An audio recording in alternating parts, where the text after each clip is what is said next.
Hello, everyone. Hello, hello, hello. So I'm kind of getting back into the swing of things on my channel. We got Jose out there. A lot of things going on. Of course, we have the idiot brothers talking all types of smack. Pretty much just going to ignore those clowns.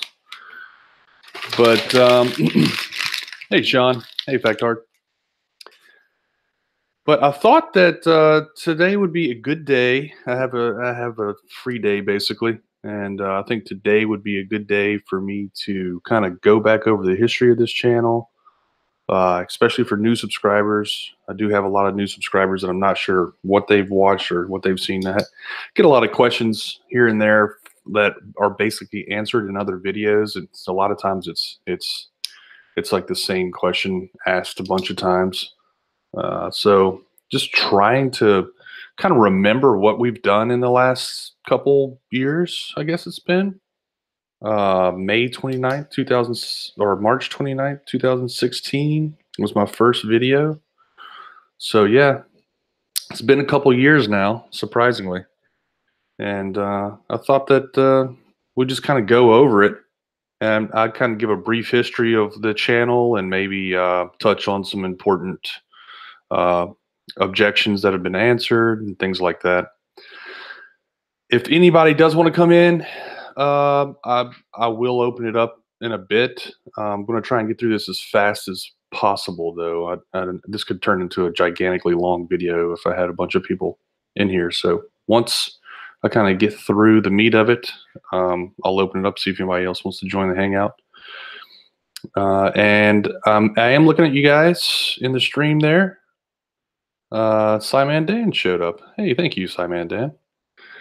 Let's see. We've got our old friend John Watson is here. One of my mini flat Earth stalkers. Thanks for joining, John. Appreciate that. Factard, I'm glad to be back as well. And Northern Pike 56, I see you there. Hi, everybody.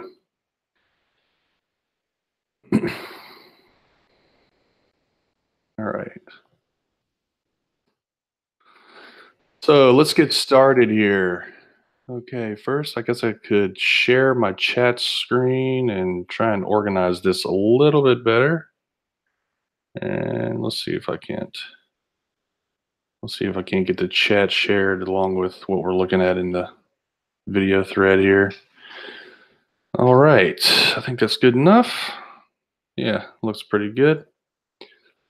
Get a screen share going. And this is off the cuff, guys, so don't expect it to be too polished. So anyway, yeah, so the start of my channel started with math. And I basically had to brush up on my, my trig. Hadn't used it in a while, but started looking at it. And I mean, it's pretty basic trig, most of this stuff. And the very first thing I started off on was this spherical maths predicted obstruction, which is me just like seriously just working out a formula for predicting obstruction height on my own, from scratch, seeing if I could do it. And I did, and there it is. And I was convinced 100% that that would end flat Earth. Boy, was I wrong. So that's over 2 years ago now, and I am still here doing this. Yes, I did a couple math things. I think actually the next page is the moon, if I remember correctly. And let's see here. Let's see what page 12 has in store for us. It's a massive world after all. What is this one? I forget what this one's even about, to be honest. Let's take a look at it real quick.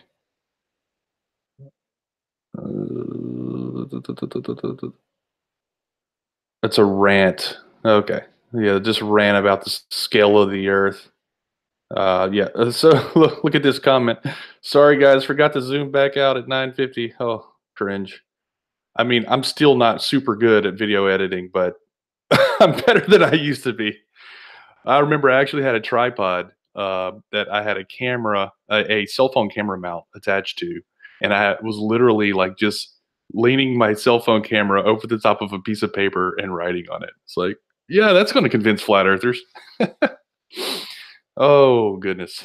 Okay, so yes, this is actually one of my favorite videos, and it's the fourth video that I did here, way back in March 31st, because the reality is that everybody wants to talk about the sun, and I think flat earthers do this on purpose.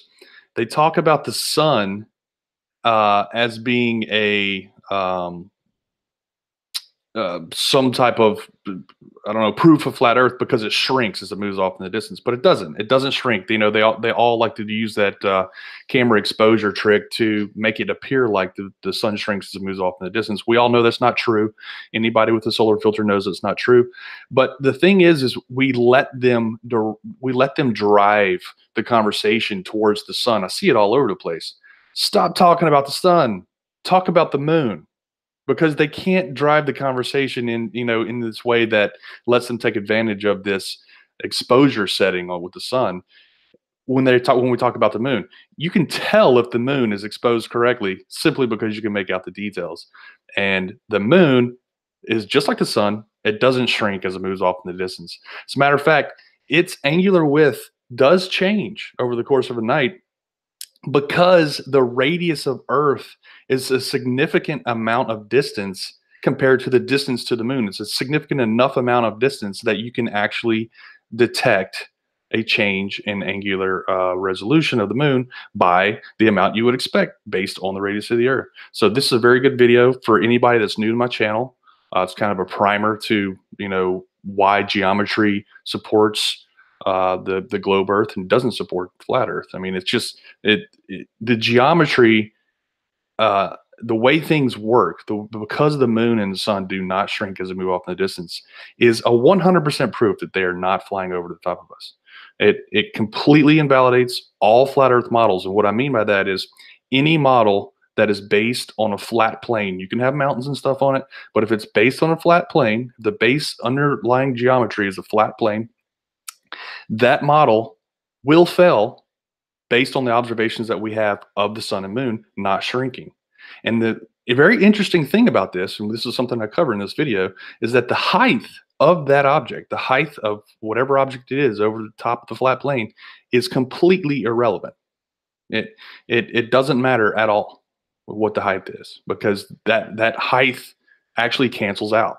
Whenever it comes down to angular resolution, what matters is the angle of observation, the altitude of that object when you're looking at it.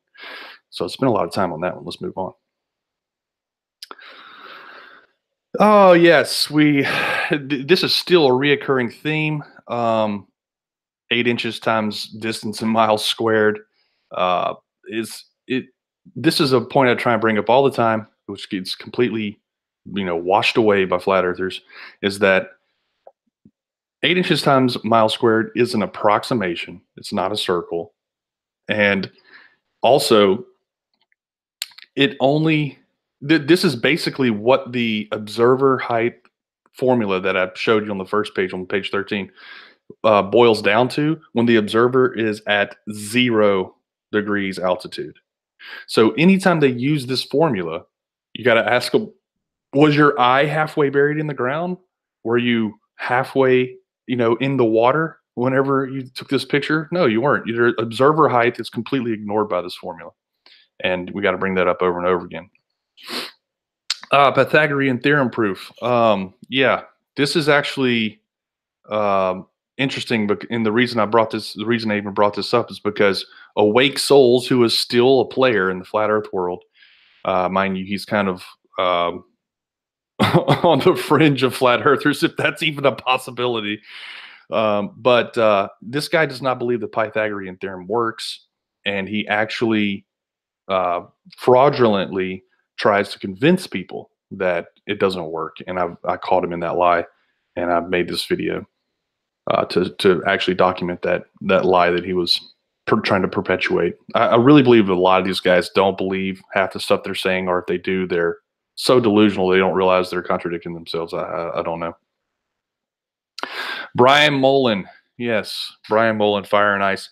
So what I noticed was that Brian Mullen was touting a lot of New Age, like Wiccan type thoughts. Um, that was what's coming out in his some of his videos where he's talking about the genders of the moon and the sun and how they exchange energies and stuff like that. These ideas came from like Wicca, and yet at the same time he's claiming to be a Christian. So I was just trying to point that out. Look, you can't claim to be a Christian and then talk about Wiccan ideas at the same time. Like you're just frauding people. Um, so that's the thing I brought up there. Flat Earth debunks flat Earth angular diameter of the moon. Oh, actually, this might be the one angular diameter of the moon. What is this? Predicted distance to the moon. Oh, I forgot about that one. So everything I said about that one actually applies to this one right here. This is one. This is my favorite video, or not favorite video, but one of my favorite videos. Um, yes, this one actually also talks about. Let's see. I wanted to actually go to this little graphic I have for lunar libration and show you guys real quick. Oh, is it in my spreadsheet? It might be. Let's see here. Let me go to this. So yeah, this is another thing about my channel is that at some point during this process, I created this spreadsheet, which no one ever looks at anymore. Honest answers for flat Earth claims, and I mean, there's so many things indexed in this page that if you ever wanted to start making videos on this stuff, you could just by looking at this stuff and reading, uh, just different topic ideas, basically. But yeah, I also have the obstruction height calculator in here. Nothing fancy. It's just a spreadsheet. I've always wanted to turn this into not this, but turn some of the calculators in here into a website. But there's so many good ones out there now, like Walter Bislin's calculator, which is amazing. Let's see. This is talking about the angular diameter of the sun. There's pictures showing angular diameter of the sun at different times. Distance to the horizon. Yeah, I actually created this tab years ago, the Christian perspective on flat earthers, and no one ever came to contribute to it, which is sad, really.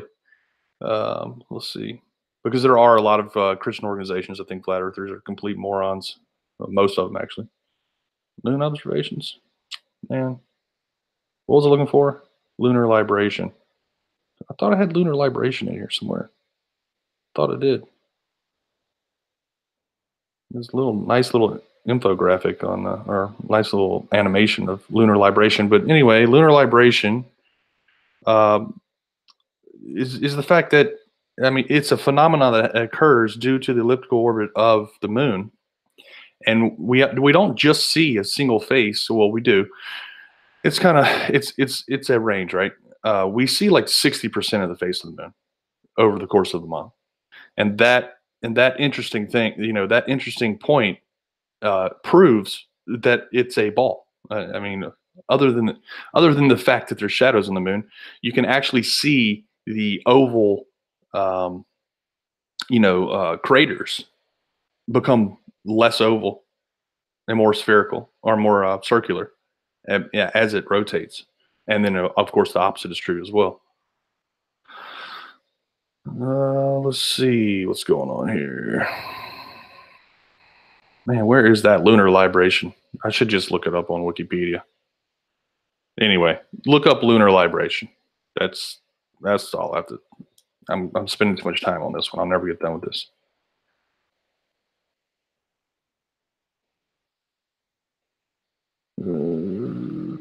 Is this video got? Yeah, there you go. There's a good one. Yeah, so if you actually took a picture at lunar noon every night of the moon, this is what you would see. This little wobble in the moon. And if you look on the edges right here, like look at this big crater right here, right? You can see it change shape, right? Like it's a ball. I mean, that's the whole. It's obviously a ball to anyone who has like just a minimally powered telescope, especially when you capture stuff like this. Of course, this is probably just an animation, but there have been people that have caught lunar libration, photographed it. You know, and it's a big project. It's a big project to photograph lunar libration because you're talking about a month of clear skies, and that never happens where I am right now. Okay, so enough time spent on lunar libration. Okay, flat Earth dishonesty revealed. Don't even remember what this one is. There's so many. There's so many flat Earth dishonesties. Stinky Cash has this perspective idea that the flat earthers still keep talking about. It eventually evolved into curvy linear perspective, convergence, refraction, perspective. All anytime they throw all those together, it basically comes from this Stinky Cash idea that somehow the ground plane uh, converges at the vanishing point before the sky plane does, and that's how the sun sets. And it's the idea just doesn't make any sense. I mean, geometrically, that doesn't happen. It makes zero sense whatsoever. Oh, here's the one about awake souls caught lying. There it is. Grandpa Sally makes an introduction here. If you're new to the channel, you need to check out Grandpa Sally. He's in a couple different videos. He's a character on the channel. This particular video is Grandpa Soundly writing an April Fool's Day joke in the future. So, and it wasn't it was too late for April Fool's, so I had to make it a future April Fool's. It's way in the future. And just for everybody that's new to the channel, Grandpa Soundly is a you just have to be here for the whole evolution of this channel to appreciate Grandpa Soundly.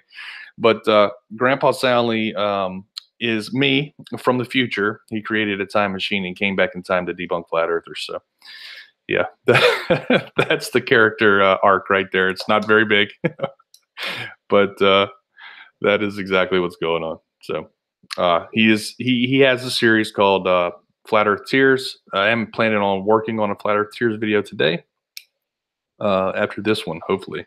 Just depending on what my time looks like. Himawari 8, yes. So Himawari 8, for those who don't know, is a Japanese satellite that takes a picture, a full disk picture, every 10 minutes of the Earth. Now, the interesting thing about this, and this is some of the points I've made, is that it always has the correct weather conditions. It always has volcanic eruptions. It always has boat trails, et cetera, et cetera. There's just a lot that you would have to get right if this is going to be faked. And it's impossible. It's impossible to fake what you see in Himawari 8. And if any flat earther thinks differently, I challenge them to do it. Show us a way to fake a satellite image that is perfectly in line with everything that's on the Earth right now. And this is just another thing that, flat earthers take advantage of, is that, and when I say flat earthers, I'm generally talking about the gurus, because there are genuine flat earthers that, are just kind of wrapped up in this mess. But whenever I say flat earthers, I'm generally talking about the gurus, because they know it's a globe, or they're delusional, one or the other. Either way, they're lying to people. And they are incapable of replicating a Himawari 8. So if they can't do it, then what's their argument? They don't have an argument. Basically, their argument is it's fake, therefore flat Earth. And it's stupid. Okay, yeah. So at this point, I started talking about perspective. What is perspective? There's actually a GeoGebra attached to this. It's really simple. As an object moves away from you, the angular dimensions that it takes up in your field of view are smaller. It's just that simple. I mean, this is basic geometry. It's not even, it's so basic that, like, you don't have to even have taken geometry to get it. Like, it's just a drawing on a piece of paper to understand this stuff. Like, really that simple. Astrophotography, moon close up. Yes, this is when I started finally getting my kit in. Got my telescope coming. I think my telescope came in about this time. At this point, I had a Canon Rebel T5. Did a lot of videography of astrophotography, really, of the moon, and I think I have some of Saturn coming up here somewhere. Tim Peake, This is really something that gets overlooked so often. The whole Tim Peake thing, because to me, it's a very clear cut case of how flat Earth gurus take whatever's in the news and spin it out of control into some crazy conspiracy theory. And this one was uh, the George Bush Sr., President George Bush the Sr., um, was visiting NASA. Some I can't remember which one. Maybe Kennedy Space Agency. I can't remember exactly where he was, but the news was filming him. Coming into the place, and in the background, there's this video of Tim Peake with this green orb and a blue screen behind him. And of course, all the flat earthers freak out. Oh, here's the proof. They have a blue screen in the background and blah, blah, blah, blah. And of course, immediately we went to debunking it, and it was really quickly debunked. And as a matter of fact, like Tim Peake went up there, and part of his mission was to create all these educational videos that could later be released for basically teachers to use and for to teach their students. And all of that was publicized. And as a matter of fact, the kit that he brought up with him was publicized, and that kit had the green ball in it. And there's this blue screen that the the astronauts use all the time for these type of demonstrations. That's on the ISS, and that also came up in another kit that you can actually track this through, like the kits that actually get brought to the ISS, which is all public records. And ultimately, they ended up releasing the videos, and the very video that was on the screen was released. And all the flat earthers disappeared and tried to forget that they even talked about it ever, because Tim Peake was a complete embarrassment for flat earthers because they totally screwed up right there. But it's amazing. Those same gurus still hold credibility. They're really good at marketing themselves. They're really good at having people forget. They're kind of like politicians in that way. They have people forget their failures and only focus on whatever confirms their bias, and they still get their views, get their money. Okay, so yeah, I did some artistic-y type videos with music and adding clips together. SpaceX is obviously overwhelming evidence. I mean, they have live streams from the ground all the way up to deployment to boosters landing. I mean, it's really hard to deny. Same thing with Hemo 8, as I was saying earlier. It's the same exact thing. I mean, there's just so much evidence that this stuff has to be real, because it's impossible to fake it from the ground because of the amount of knowledge that you would have to have and be able to aggregate together every 10 minutes and never once have a network glitch, never once have a network failure. Are you serious? I work for a software company, and we have to deal with real world network failures, like where, all of Amazon West goes down, like when Amazon has a major glitch like that, like everybody is affected, like everyone in the West, like, oh, why is my internet working? I don't know. And Amazon's really good about fixing that stuff within, minutes. So you don't ever really get it, right? You don't ever really understand that, hey, your internet, like the entire connection of the internet for you in the West just went down for everybody in the West. Like nobody's on the internet unless they have satellite. Like that happens from time to time. Now, usually, usually Secret Service gets involved when that does happen, but yeah, um, it happens. So that could never happen for the entire world. Otherwise, that image that has to come out every 10 minutes wouldn't be able to come out. That's what people don't understand. And you have to somehow aggregate all those terabytes of information every 10 minutes. It just makes no sense, guys. Like when you really think about Hemo 8 and what it's providing, it makes zero sense that it could be faked. It's impossible. 100% flat earth proof. Trees go behind. Oh yes, this is a little parody video. This is whenever people were claiming that clouds were going behind the sun, and it's all about exposure. And of course, I show like the sun in front of this tree, which is literally 30 feet in front of me. just because of the exposure. It appears that way. You know, it's stupid. This idea that they have that clouds get behind the sun. Curved water found. This is when it all started, fellas. This is when this is when I first went out and photographed and filmed the transmission lines using my Canon Rebel T5. And you'll notice actually in these observations, I want to show you something. Actually, there's another video that I was planning on debunking today. I have a full day to do whatever I want to do. So I was thinking I'd invest in this channel since I'm trying to get caught back up. But this observation right here is almost identical to this other flat Earth channel that I'm not going to mention until I debunk it. But they said, let's take a picture from the side, and what do we see? And they showed a picture like this, except it's facing the opposite directions from the other side. And they go, well, it looks flat to me. I'm like, what? It's curved. What are you talking about? Oh man, it's like they don't these gurus think that people don't understand the difference between a curved line and a straight line. It's amazing.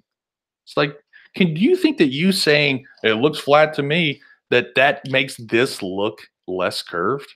It's obviously curved. It's amazing. Like, are there really people? You guys tell me in the chat. I haven't been paying attention to chat, so maybe I should catch up. But you guys tell me in the chat. Are there people that are gullible enough to look at a curved line and be convinced that it's straight? Is that a real thing? Is that a possibility? Can somebody tell me in the chat?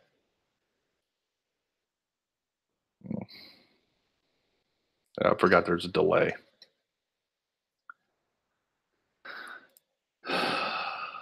Floyd Marston. Flat-tired suffer from curve blindness. Is that a real thing? I mean, it's amazing. I really, it does like boggle the mind sometimes. It's like, okay, are we talking about people that are legit? Like, are we talking about people that are legitly looking at something that's curved and they see a straight line, and like even when you draw a straight line over the top of the curve, they still claim it's a straight line, right? Are they really that gullible? I mean, is that a for real thing? I really don't believe that's even possible. I don't think a human being can be that gullible. Like, I I cannot associate. I cannot put myself in somebody's shoes where you look at a square and call it a circle, or you look at a circle and call it a square. Like, I don't get it.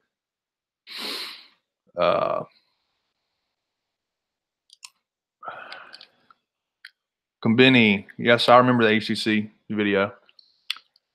All right, I'm not going to get sidetracked here. I'm not going to get sidetracked here. I'm going to go back to the channel history because I'm getting sidetracked. And that's not good because I have to have a long way to go to get through this. Okay. So what I started doing is I started going out and filming this, curved water. Of course, you have flat earthers that are saying it's fake or whatever. Typically, and this is a behind the scenes look, as I promised in the description, you're getting to see every video that I have on this channel, even the ones I have unlisted. And typically, whenever I make my observations, right, I put the raw images, the raw videos. And I say raw, not in the sense of photographic raw, but I mean the original videos, unaltered, unedited. I put them on YouTube as well. And then what I do is I take those and I try and clean them up, and I try and make it presentable so that people actually find it interesting, other than just a shaky camera looking at transmission lines. Now, I have had people in the past. Nathan is one of my subscribers that always asks for the raw because he's very interested in seeing the original videos, and I always put them out there just so he can look at them if he wants to. Which, by the way, he's one of my patrons. My patrons, pretty much I try. Let's be honest. I mean, it'd be great if I had more patrons, but it's I don't really hold back any information, or photographs. But what I have promised my patrons, which none of them have taken advantage of or even asked me for, is that I will give them my raw. When I say raw, okay, I do have some raw images, meaning the raw format, but I will give them my most high definition photographs for their use, however they want, unwatermarked.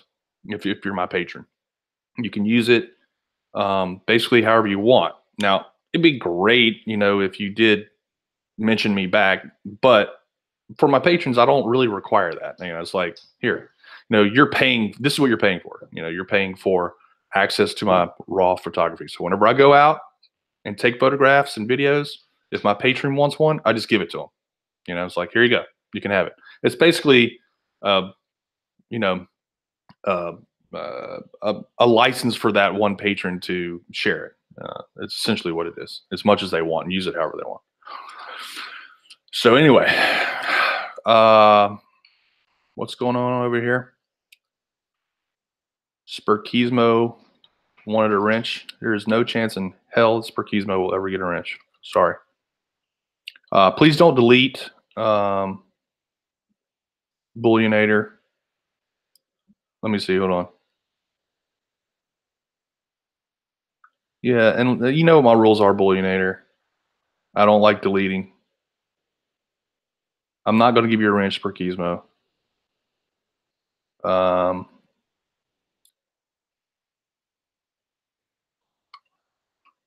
What's going on over here? Why is Spurkismo getting timed out and all this stuff? I'm not seeing why he would be timed out. Okay, so this is one of the things about my channel. Whenever I have my live stream up, all my moderators know this. Bullionator knows this. He's just aggravated with Spurkismo for some reason. I don't like blocking. I don't like the only time that people should be timed out is if they're spamming over and over again, and they're not actually participating in the conversation, where people ask them questions and they're not having a conversation. They just keep spamming. Time them out. Hate speech, violent threats, and defamation, those are bannable offenses. That's it. That's my rules. That's it. So as long as you're not talking about, harm to people, and you're not being racist, basically, or bigoted, and you're not calling people liars that aren't liars. Defamation is retarded. I don't know why people do that over and over again. And it goes both ways. If you do that on either the baller side or the flat earth side, you're gone. I don't like that on my channel. And typically I clear out my ban list. I used to clear out my ban list like once a month, basically just give you some time to cool off. But there are some people that stay permanently in my ban list, and those are people that have just repeatedly proven themselves to be, some type of racist or something like that. Okay, so let's get back to this. Flat Earth Tears. Okay, yes. So this is one of the series that doesn't get a lot of attention for some reason, but I really enjoy it. Of course, I created it, so I guess I'm a little biased. But Flat Earth Tears usually mocks flat earthers. It's Grandpa Stanley coming back in time and mocking flat earthers because of obvious things that are just like, this obviously discredits your objection, and it's so obvious that you're stupid for not realizing it. That's the type of things that Grandpa Stanley does. I think this one was like about the transmission lines, if they're straight or not, which they are. Bullionator. Just ignore Spurkismo unless you start spamming. And Lake Pontchartrain towers in line. Yeah. So a lot of people, a lot of flat earthers, they are so, it's amazing how gullible they are to just listen to their flat earth gurus over and over again. They never come and check out these videos, which is amazing. I have shown that the Lake Pontchartrain towers are in a straight line. I have shown it multiple times on video captured it on Google Earth. I've shown how the Google Earth tiles are actually taken from different angles from different satellites, and that if you go through time on Google Earth, you will see the same tower shift location in Google Earth. Now, unless they went out there and physically moved the towers between those satellite shots, there's obviously some type of wiggle room, some type of error range in Google Earth itself for their photography. The tiles span across 20, well, it's actually for this observation, it's about 16 miles. So the tiles don't line up. They don't take one big 16 mile by 16 mile shot and stick it on there. That's just not how the tiles work that are in Google Earth. So go check that out for yourself. Go download Google Earth, and you can see that you can actually, when you go to satellite view, you can actually change the date, and they have multiple different satellite views. And they always show the latest one. The latest ones obviously are typically better, higher resolution, look better. But you can go through those and see that there have been a number of different like snapshots from different years, and those towers stagger left to right. So in that case, how do you figure out if they're actually in line? Well, this is how you do it. You start on the east side of the towers, you photograph them or film them, and you go all the way to the west side of the towers. If it curves in both directions, then the curve has to be over the horizon. And that's exactly what you see. I have a video where I do exactly that, where I drive by the transmission lines and I photograph, or I film, actually it's a film, so it's video of me driving from the east side of the transmission lines past them and then to the west side of transmission lines. The only way that you can see the curve on both sides is if it's curving over the horizon. You can't curve the transmission lines to the right or left. Regardless, if you go look on Google Earth and you draw a great circle over the top of those transmission lines, they all land on the great circle. Whenever we're talking about 16 miles, a couple meters doesn't mean shit. I probably just got demonetized after saying that. All right, flat Earth curved water 2. So basically at this point, I was trying to get, I was still in the mindset of thinking that I could convince some of these flat Earth gurus that they were wrong. So I'm just showing them this evidence. And this is when like objections started coming out. There was objection after objection after objection, and so I just kept going out there. Every time they had an objection, I'd go back out there. I don't know if anybody remembers this, but a well-known flat Earth clown who's on a live stream daily now and has had 2 different channels in the past because he deleted his first channel for some reason. So I think everybody knows who we're talking about. But that guy specifically asked me, him and one of his cohorts specifically said, "Oh, it's just because you're going during the day and the humidity is so hot during the day. If you went at night, it would be straight as an arrow." And I went back right away and took a night shot. I took that night shot and showed definitively, actually the night shot even shows better the curvature because you can actually see lights that are actually attached to the pylon, some of the pylons. So show definitively that it still curves at night. And what did they do? Completely ignored it, forgot about what they had said, forgot about their challenge.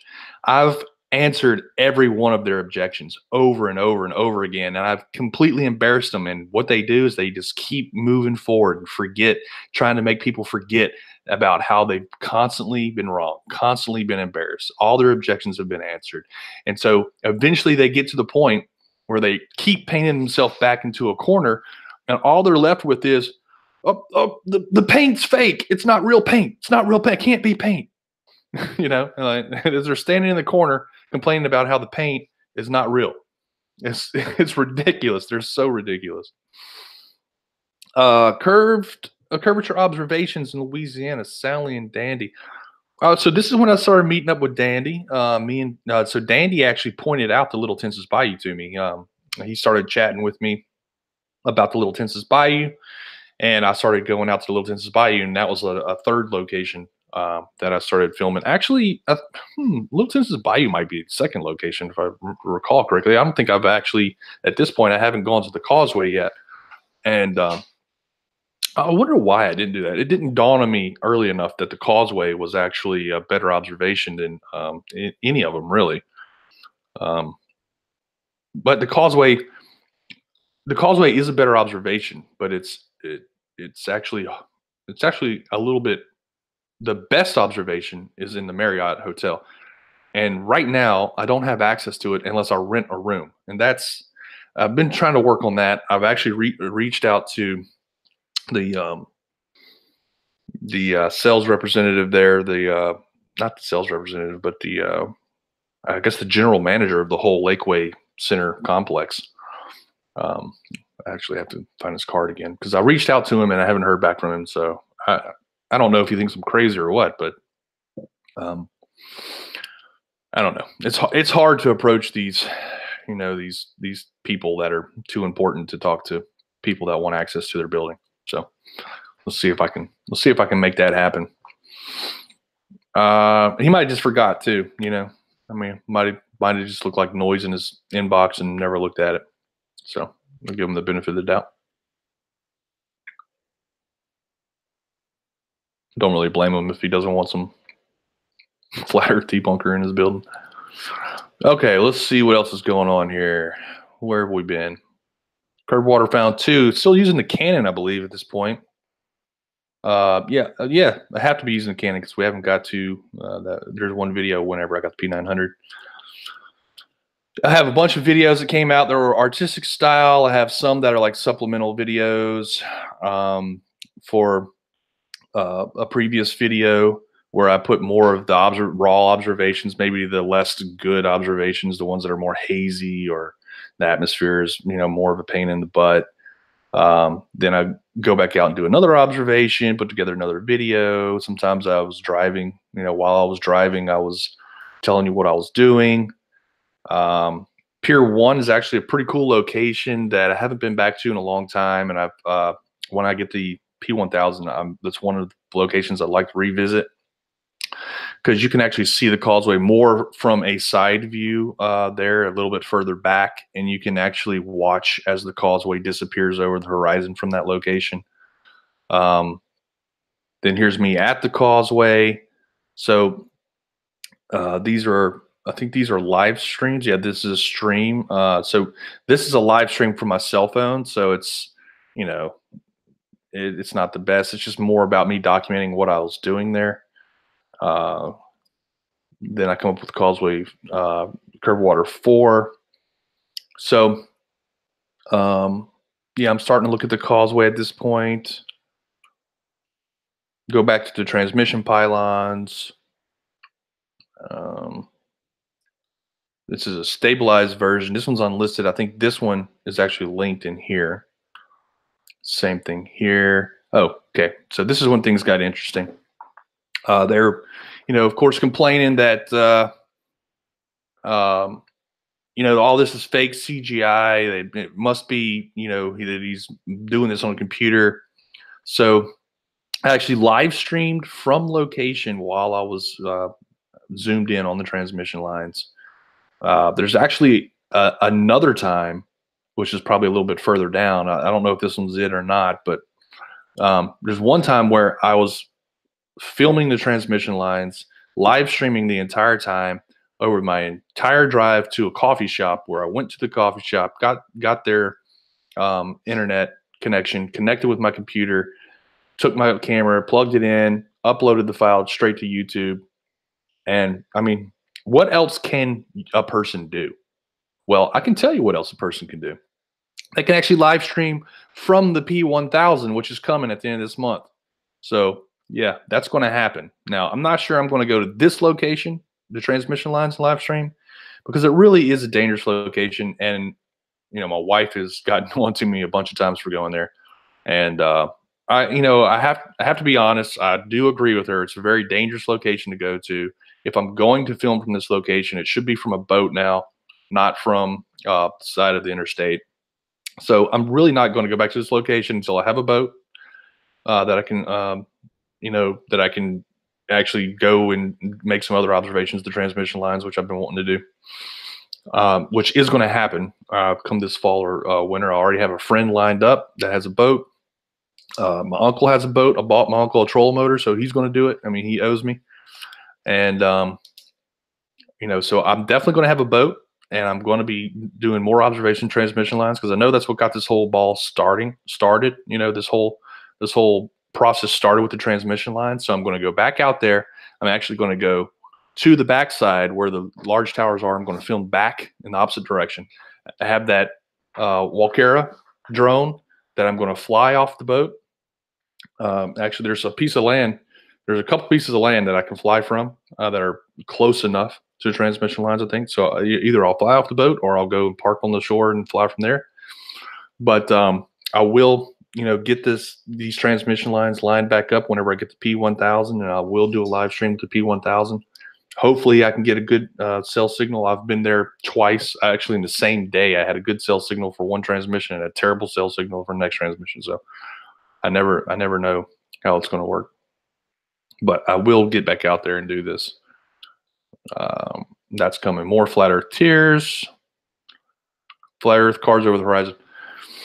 So on this one, I went to the North Shore, and from the North Shore of the causeway, you can actually watch the cars disappearing over the horizon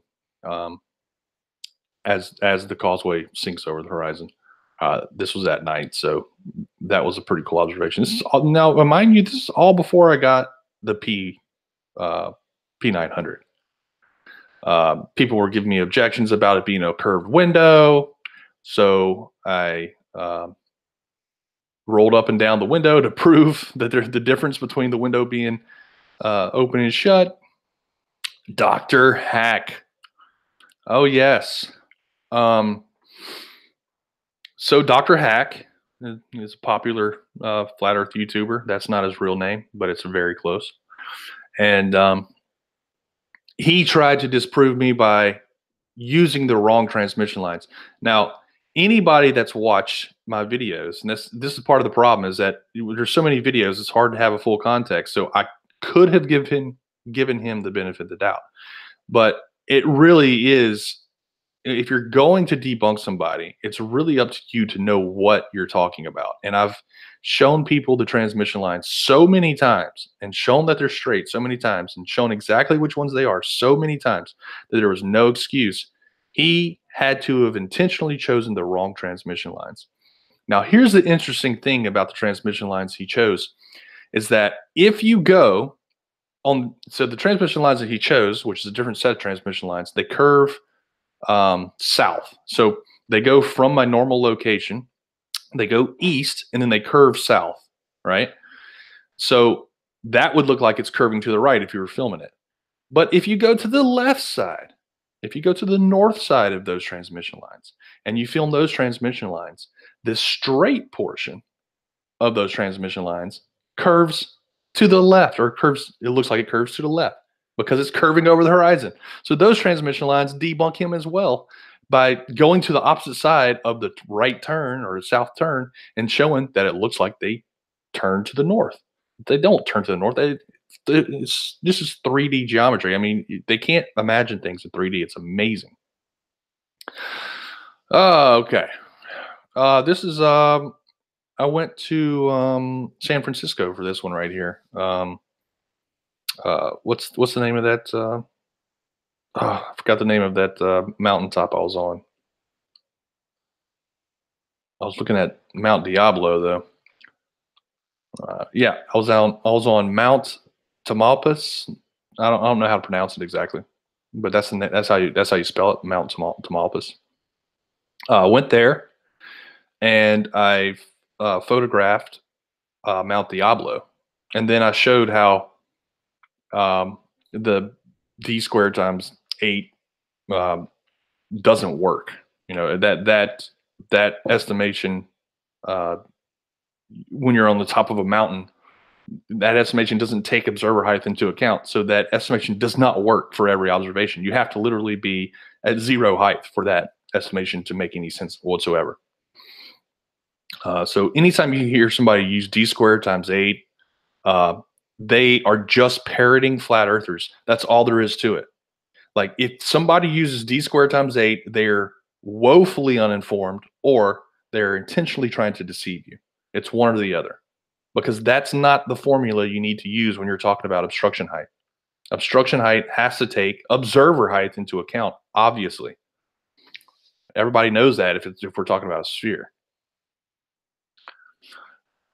The holy P900. Oh. So, Wolfie actually sent me this camera, and this is a tribute video to Wolfie, really. And thanks for him sending me the camera. I got the P900, which was the flat earther camera of choice.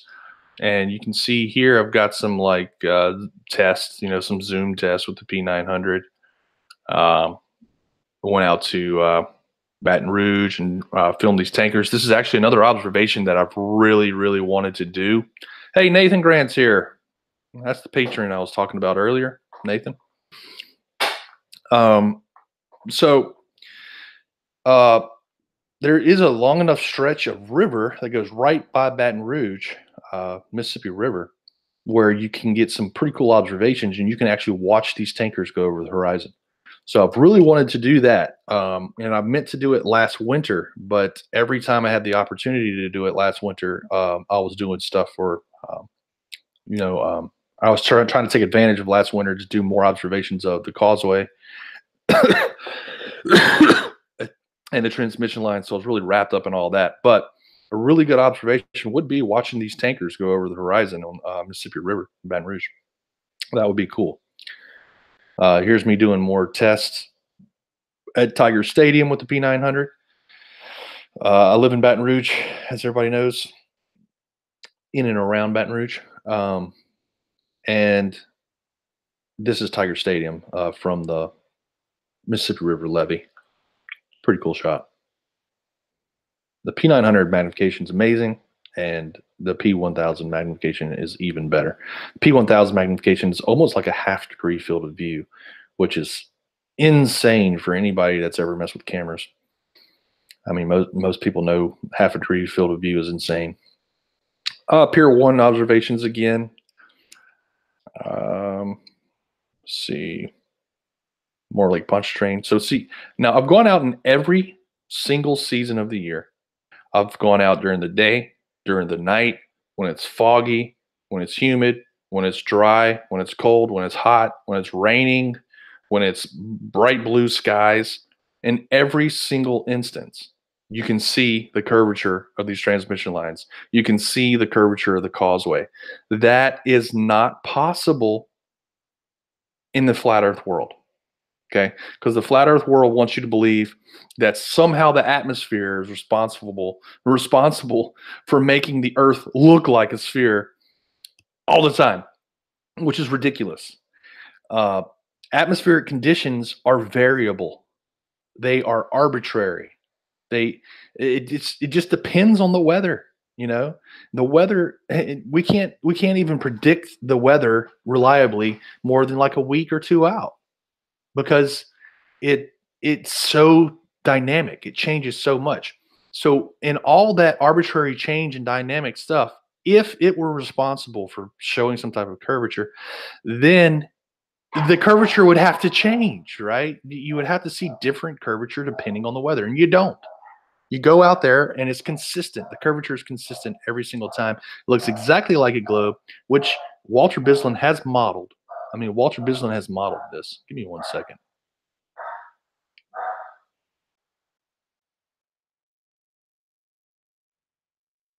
Dog's going crazy. I don't know why. But anyway, back to my point, is that Walter Bislin has modeled it. I've taken my observations and shown that real world observations validate that model, and taking standard refraction into account. But standard refraction isn't the only thing we're dealing with, right? We're also dealing with atmospheric turbulence. We're dealing with, non-standard refraction, mirage situations where we have looming or sinking, or we have, some type of the mirror line, as they like to call it, superior and inferior mirages. It doesn't matter. It's consistent even in all those situations. The curve is consistent. Now, the only possibility I could see for trying to make it look straight would be severe looming conditions. I mean, it would have to be really severe looming conditions, which can happen. And I've caught looming conditions as I predicted, but not on the transmission lines. I caught them on the causeway, which I've shown the people. Oh yeah, Ranty starts talking about this weather buoy in Lake Pontchartrain that he thinks that I caught in one of my observations. No, the weather buoy was destroyed in a hurricane. That he was trying to, the one he was trying to bring up. More recon, just a bunch of videos, whole bunch of unlisted videos. Just like I said, I just like to upload my my raw videos just to have them as a backup there. You know, I have so many videos, guys. I literally have thousands of photographs and videos combined, thousands of these observations. Um, that's what you have to do. Like, it's repeatability. You know, can you repeat this over and over again in different weather conditions? You're like, look at this one right here. Here's a terrible weather condition right here. I mean, look at that hazy, nasty haziness. Very hard to make out what's going on, but you can still see the curvature. It's always consistently there. Always consistently there. It doesn't matter. The weather conditions don't matter, and that's how you know. We'll cancel. Oh yeah, I want to close that one. All right, so let's go back. I gave context. This is context on the causeway. If anybody wants to see this, I'll be happy to unlist it or list it. A lot of times I unlist things just because there's so much noise on my channel now. I did create a bunch of playlists. If anybody goes to my channel, you can look at my playlist. It's probably a better way to look at stuff just because there's so many observations now. Yeah, this is just me walking underneath the southbound lane. Not well, it is. It's walking underneath the causeway on the south shore. Is what I meant to say. So both lanes, southbound and northbound lane, and this just gives you context of the area, what it looks like. All right, let's see. More causeway. This is in between the lanes. I have some really amazing shots in between the lanes. That show both lanes curving at the same time. It actually shows there's two overpasses in frame. First overpass, you can see big sign, big like road information signs that you see, like hey, you know, giving drivers information about what's going on in front of them. There's two of those signs and two crossovers, and the second crossover is under the horizon. Well, it's not exactly under, it's right on the horizon. So you can see clearly that, you know, there's plenty of bridge missing. Yeah, southbound lane, driving across the causeway. La Berge. So there is this location in Baton Rouge that's right, it's on La Berge Crossing. La Berge is a big casino, and they have this whole area that they built right next to the river. And there's an entrance to that, and by that entrance there's this train track right here. And I took these observations just to study refraction and study mirage and what's going on. And what you'll notice in these observations is you'll get these massive mirages on the surface, but it doesn't change the location of the target object. The mirage does not change location. So the point is that the mirage itself does not do anything to move the target object. All it does is just cover it up. So this idea that there's some, you know, atmospheric convergence or whatever these guys like to come up with that has no true definition. They don't define it in any formal sense whatsoever. They just throw words around. All that is nonsense. It's complete nonsense. And that's proven by these La Berge observations, which are listed. You can go look at them for yourself.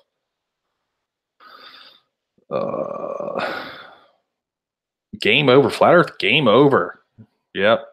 This is another one of those instances where I'm like, oh, this observation does it. They're dead. flat Earth is dead after this observation, and of course it doesn't die because it's a mind virus. It has nothing to do with um, has nothing to do with you know um, evidence, right? I mean, evidence does not affect them in any way whatsoever. It's all a mind virus. They're all poison. But if you look at this observation right here, I mean, look at that. It's curving all the way back here, not even close to the horizon. That's what they want to talk about all the time. Something to the horizon, mirage, oh, blah, blah, blah, blah. Like I said, if you look at the LaVerge videos, the mirage does not cause things to sink. It just covers things up and causes reflections, and that's it. This sinking up here at the top is nowhere near the horizon. Do you understand? Like this is all curving right here. Look at this tower back here. You know, where's the land in front of the tower? I have observations from the other side where the tower is completely it's obviously being obstructed. So I was talking about driving from left to right. This video right here, Lake Pontchartrain transmission lines, P900, 2 of 3. There's 3 of them. I drive from left to right in these videos. Now I think this is the one that flat earthers are so butthurt over for some reason. I think this is the video here. Let me see. Yeah, this is it right here. Because they look at it and they go, "Oh, the water's too blue. It's all muddy there." And then they want to talk about how it's too dark or it's just obviously CGI. And what about the CGI birds? And all this nonsense. So the reason that they're calling this observation fake is because it completely obliterates their theories. If you look right here, it curved over on the other side, and here it is curving on this side too now, right? And you can see here that this tower is being obstructed by the horizon.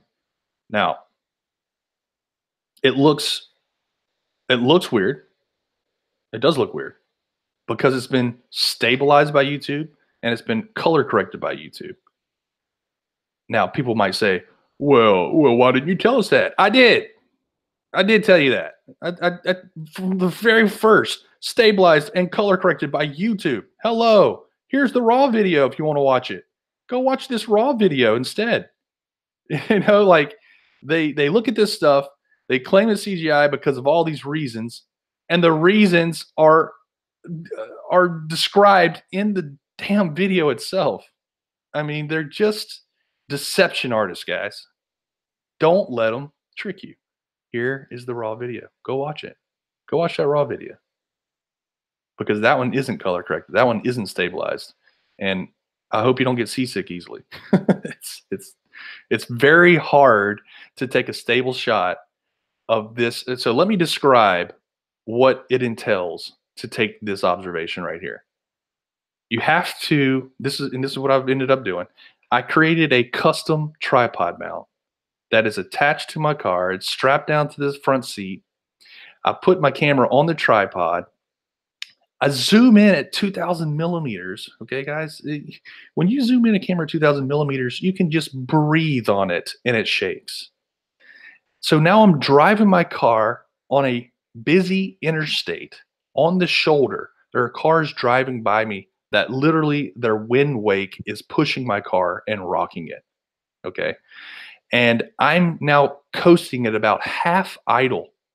Like literally I have my foot on the brake, one hand on the steering wheel, one hand on the camera in the emergency lane of a causeway bridge. So there's no way to get off of that emergency lane. There's a wall and a straight drop down into water on the other side. And there's cars driving by me at 70 miles an hour. I'm sure some of them are 80 miles an hour, shaking the car the entire time. And I'm trying to get this shot where I'm driving past the transmission lines. Why? To show flat earthers that it curves on both sides, because that was one of their objections. And now I've actually done it. I put it out there and they ignore it and they pretend like it doesn't exist. And what they want to talk about is how it looks too blue. It's amazing. It really is amazing. Like they basically do everything they can to obfuscate, to conflate, to lie, to misconstrue as much as they can. They practice defamation and they lie blatantly to your face. And flat earthers believe, flat earth minions or flat earth wanna believers believe it. They believe whatever these flat earthers. Why are you listening to these people that have been proven liars? And whenever I say proven liars, I mean we have literally caught them in lies. It's obvious. There's no denying it. They have lied straight to your face. Why are you listening to them on a daily basis? Think about that. It makes no sense whatsoever. And on the other hand, somebody like me, who is just an honest person getting sick and tired of people being lied to on the internet, that I want to provide evidence, uncontrovertible, obvious evidence that the earth is in fact curving. And I tell you exactly where I'm doing it. I tell you what day I'm doing it on. You can look up the weather conditions for that day. I tell you how to do it yourself, where to go. Just do it. Go do that like Jose did, and you'll see that it is in fact curved. Now, just because Jose doesn't agree that it's curved doesn't mean that his observations don't show curve. His observations absolutely show curve, and they validate my observations. Guys, use your own mind, use your own brain. All right, so back to where we were. Okay, so there was a number of those. I'll show you my do-it-yourself DSLR car mount, which is nothing more than a piece of plyboard with holes strategically drilled to keep the tripod mounted to it and mounted to the car. Worked really well, actually, for a little do-it-yourself car mount. More causeway observations, more causeway observations. Andrew John, yes, Andrew John went and did his own causeway observations. So one flat earther that went out and did it, and then he was shown in his own observations how it curves. It curves in his own observations. It's amazing. This is about the time I got the Elgato. Elgato HT60 is a way to stream HDMI video. I was doing that at the time because the Canon does have streaming. So I could stream from the Canon, but P900 doesn't have streaming, unfortunately. So I was doing some streaming at the time. I still have that, and I'm planning on using it to stream the P1000 once I get it in. So let's go to the next page. Wow, we're still on page 10. Yeah, I mean, I still have another 9 pages to talk about. This is going to be crazy. Oh, okay. So let me try and go a little faster through all this. Me and Dandy are talking about Little Tenses Bayou, I think, in this hangout. A little desktop pip that I use for some of my live streams. Safari lets you pop it out, which is nice. You can just put it on the desktop. Shout outs for transmission line models. There's people start making models of the transmission lines, confirming that a globe model does in fact predict these observations. So now in this video here, I'm actually using my cell phone to record the P900. This is, everybody's talking about CGI. It's got to be CGI. Well, I'm actually filming my screen, showing the curvature in the screen as I'm recording the video.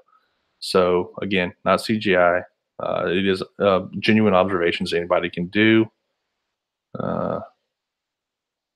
Another drive from east to westbound with zooming in and out. So here's another thing that people bring up all the time. How come you don't zoom in? I am zoomed in. I am zoomed in. If you don't zoom in, it looks completely different.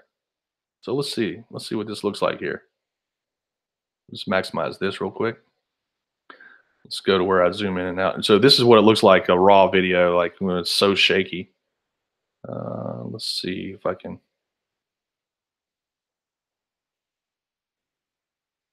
get to the point where I zoom out.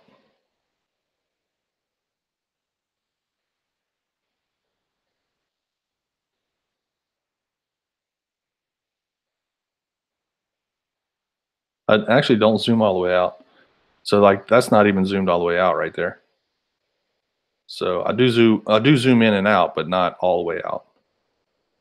But here is a much more wide angle shot, which in my opinion, some of the high zoom shots are less revealing than these wide angle shots. I mean, if you look at this shot right here, look at this curve. I mean, all the way back here. It starts all the way back here. You see this where you see the top of the curve is it matches your height, right? I mean, that's your well, it's not your height, but that's where your tangent line is, right? The top of the curve is where your tangent line is. So my tangent line's like right here somewhere. So you can see the curve all the way back here, starting all the way back here. And of course, the curve becomes more apparent the further away it gets because of perspective compression. And that's not flat Earth perspective. That's perspective compression. That's the real world. What happens? Things get closer together as they get further away from you, or appear closer together as they get further away from you. All right, more of them. I mean, look at this. I mean, look at these. I have so many observations. This is me live streaming again. Me showing you how perspective compression works. So this is just a ruler that I have laid on the table with like a board, a little tiny board underneath it. And from the top, it looks straight, right? But from the side, you can see the perspective compression. Uh, let's see, channel rules update, channel rules clarification. More of me talking about objections. And there's people throwing objections out left and right because they're so butthurt. I think this is Cara Diane. She did a model that validates my observations. This is more of the LaBerge observations showing the mirage, and there's actually obstruction down there at the end, but it's very hard to make out through all that mirage. All right, let's go to the next page.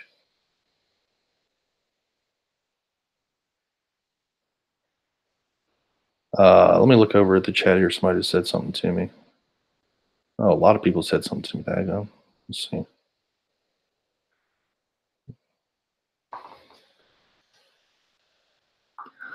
The parallax of the objects in the foreground does not match with the reality. Actually, it does. See, this is what I'm talking about. We keep having these objections that have already been proven false. Sojourn in a foreign land. Why don't you guys just use regular names instead of being so stupid? So, yes, we actually showed that there was parallax. And the amount of parallax that you expect to see in this very small amount of distance that I've driven.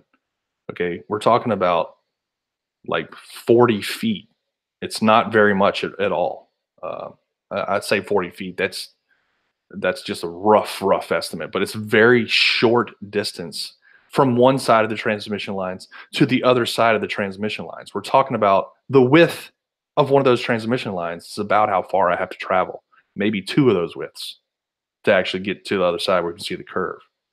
It's not very far at all. So whenever you actually work out the angles, yes, it's a tiny amount of parallax. And I actually shown that there is parallax. And so have others. Others have shown it. A bunch of people showed that there is in fact parallax. So for you to still think that there's a parallax problem means that you haven't done your research. It means that you're just falling for the delusion and for the deception of these shepherds that you like to follow. These flat earth shepherds. That's what they are. And you're a flat earth sheep.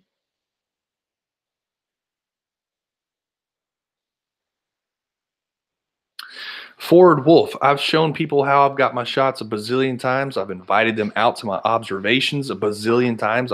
Before I go out to make observations, I tell them, hey, this is where we're going. We're going to be here at this time and date. Show up. They don't. Flat Earth New Orleans Facebook group was talking about how, oh, we're going to prove you wrong. And we're going to go take videos tomorrow. And we're going to put them on Facebook and YouTube and blah, blah, blah. They never did. Why? Because they went out there and photographed it and realized it looked exactly like mine. So I've told people exactly where to go. I've given exact GPS coordinates. Like Jose, I gave Jose exact GPS coordinates. He didn't go to those coordinates. Why is that? It's interesting. Some of them he did. Some of them he went to. Sometimes, but some of the ones, other ones he didn't. So I've given people exact GPS coordinates, and all they have to do is go to them and film it for themselves. Why don't they? So I've asked flat earthers to come out, and they don't. They don't show up. Jose is actually the first one that actually contacted me, asked for my exact coordinates, and I gave it to him, and he actually went out and then took some of the observations. I give full credit to Jose for doing that. Now, his conclusions are wrong, obviously. His observations do, in fact, validate my observations. They look exactly the same in some cases. And like I said, I have days where I have refraction too. So if he wants to see one where there's refraction, I can show him that. But there's also days that I've gone out, like last December, December 10th, 11th, and 12th, those days. On those days, I had pristine scene conditions, zero refraction, and the curvature is still there. Not zero refraction, zero mirage. There's always refraction, some type of standard refraction, which could, in theory, be canceled out by the right atmospheric conditions. The best was, oh yeah, speaking of that, one more thing before Wolf. Me and Jesse Kozlowski, we went out and did an experiment at the Little Tensas Bayou where we hung lanterns. Okay, now this experiment completely blows away the Bedford level experiment. So everybody, every time somebody says Bedford level experiment, you should say Little Tensas Bayou experiment. Like that would really be helpful for our cause, because me and Jesse did that. We went out and did the Little Tensas Bayou experiment where we hung lanterns on the posts, and it shows the curvature. You know, that's the whole thing. Like and not only did we hang the lanterns, we did all that work, right? I actually bought a troll motor from my uncle so we could do this. We went out on his boat. We hung these lanterns. We spent the whole day there taking observations, and then we left the lanterns there. And we specifically said, flat earthers, come out. We're going to do the legwork. We're going to do it all for you. All you have to do is show up and take a picture. We're going to leave the lanterns there overnight. So you have all night. You don't even have to see us. We have all night. You can show up and, come take the pictures. That's all you have to do. And they didn't do it. Why? They don't do it. It's not that we haven't offered. It's not that we haven't tried to set up collaboration. It's that they don't want to, because they know that the evidence blows their theory away. That's the problem. They're deceiving themselves. The best was the live stream where Sally was taking suggestions from folks in the chat. Yeah. So I've done live streams from each of these locations, and during those live streams, I'm like, okay, somebody in the chat tell me something to do with my camera. Turn it left, right, up and down. Somebody said do a barrel roll, which apparently I found out is not correct. It should be an aileron roll. But anyway, the point is that I ended up doing a 360 with my camera because it's attached to a telescope, right? So I did a 360, just spun it around. When somebody requested me to do it, and somebody says turn left, I turn left. Somebody says turn right, I turn right. And of course, I was getting some funny suggestions. But yeah, so I've been there. I've done it live many times.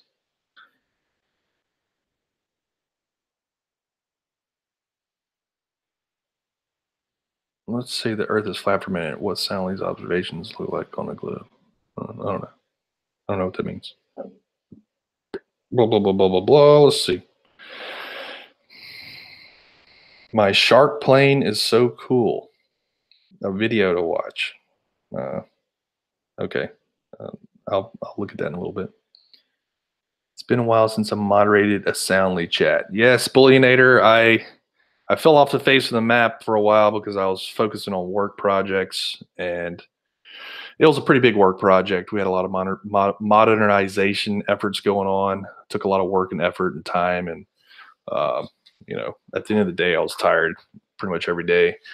Just starting to recover from that. I was starting to feel burnout actually, and I'm just starting to kind of recover from that. So now I'm able to kind of focus more on this stuff again.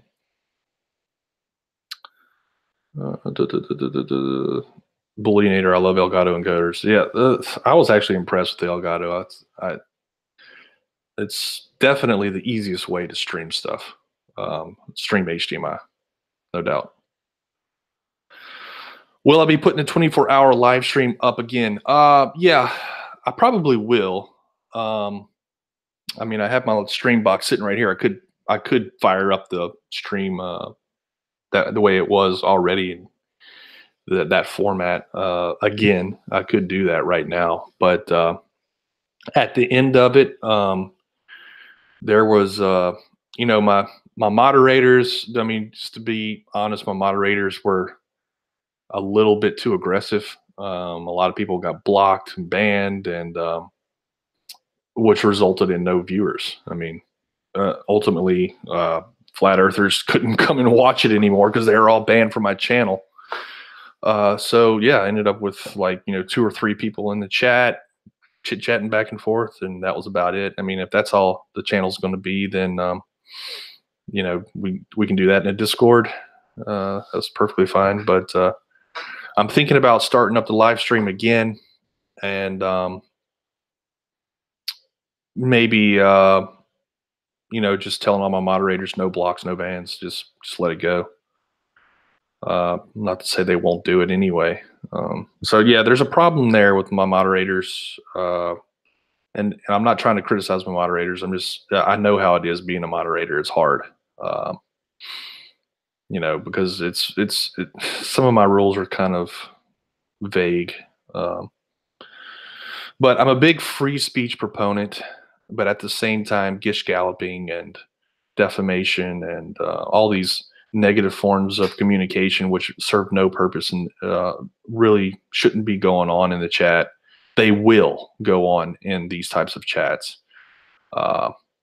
And so how do you handle that? It's a very hard question to answer, and that's mostly the reason I haven't put the live stream back up, is because I don't really know how to handle that, and I've been trying to think about it and what I should do. I've actually even thought about just disabling chat altogether. I don't know. Moderators, give me some ideas, because I really don't know what to do about that.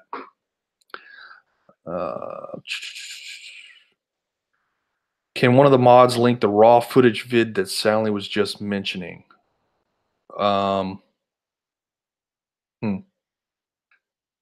Scott's YouTube. The only thing I can think you were thinking about was linked in the description, which is what I was pointing out. It was linked in the description of the video. Yeah, just look in the description of the videos. Usually there's a raw video. If there's not, contact me directly, Scott's YouTube.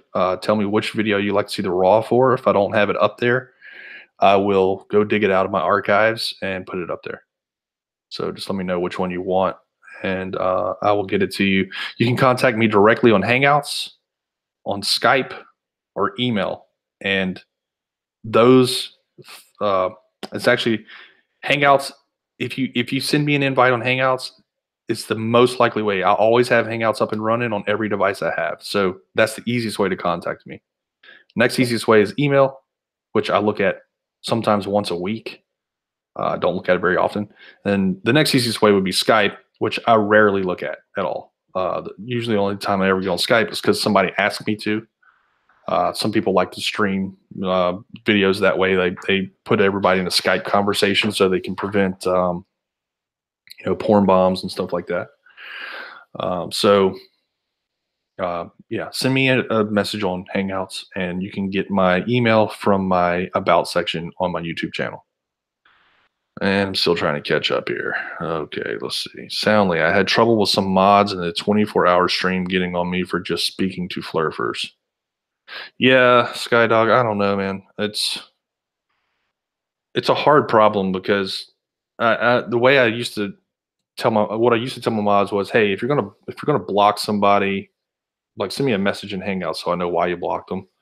But then what ends up happening is people get blocked, and I don't know why, and I don't know who I should unblock and who I shouldn't unblock. And sometimes I've unblocked people, and moderators got pissed at me because I unblocked a certain guy that was causing a lot of problems. And then at other times, people get blocked that probably shouldn't have got blocked. So, yeah, as a matter of fact, let's go look at that right now. Talking about transparency, there's a whole bunch of people on my block list right now. And I don't know what to do about it. I've actually thought I'll just clear out my whole block list, start over.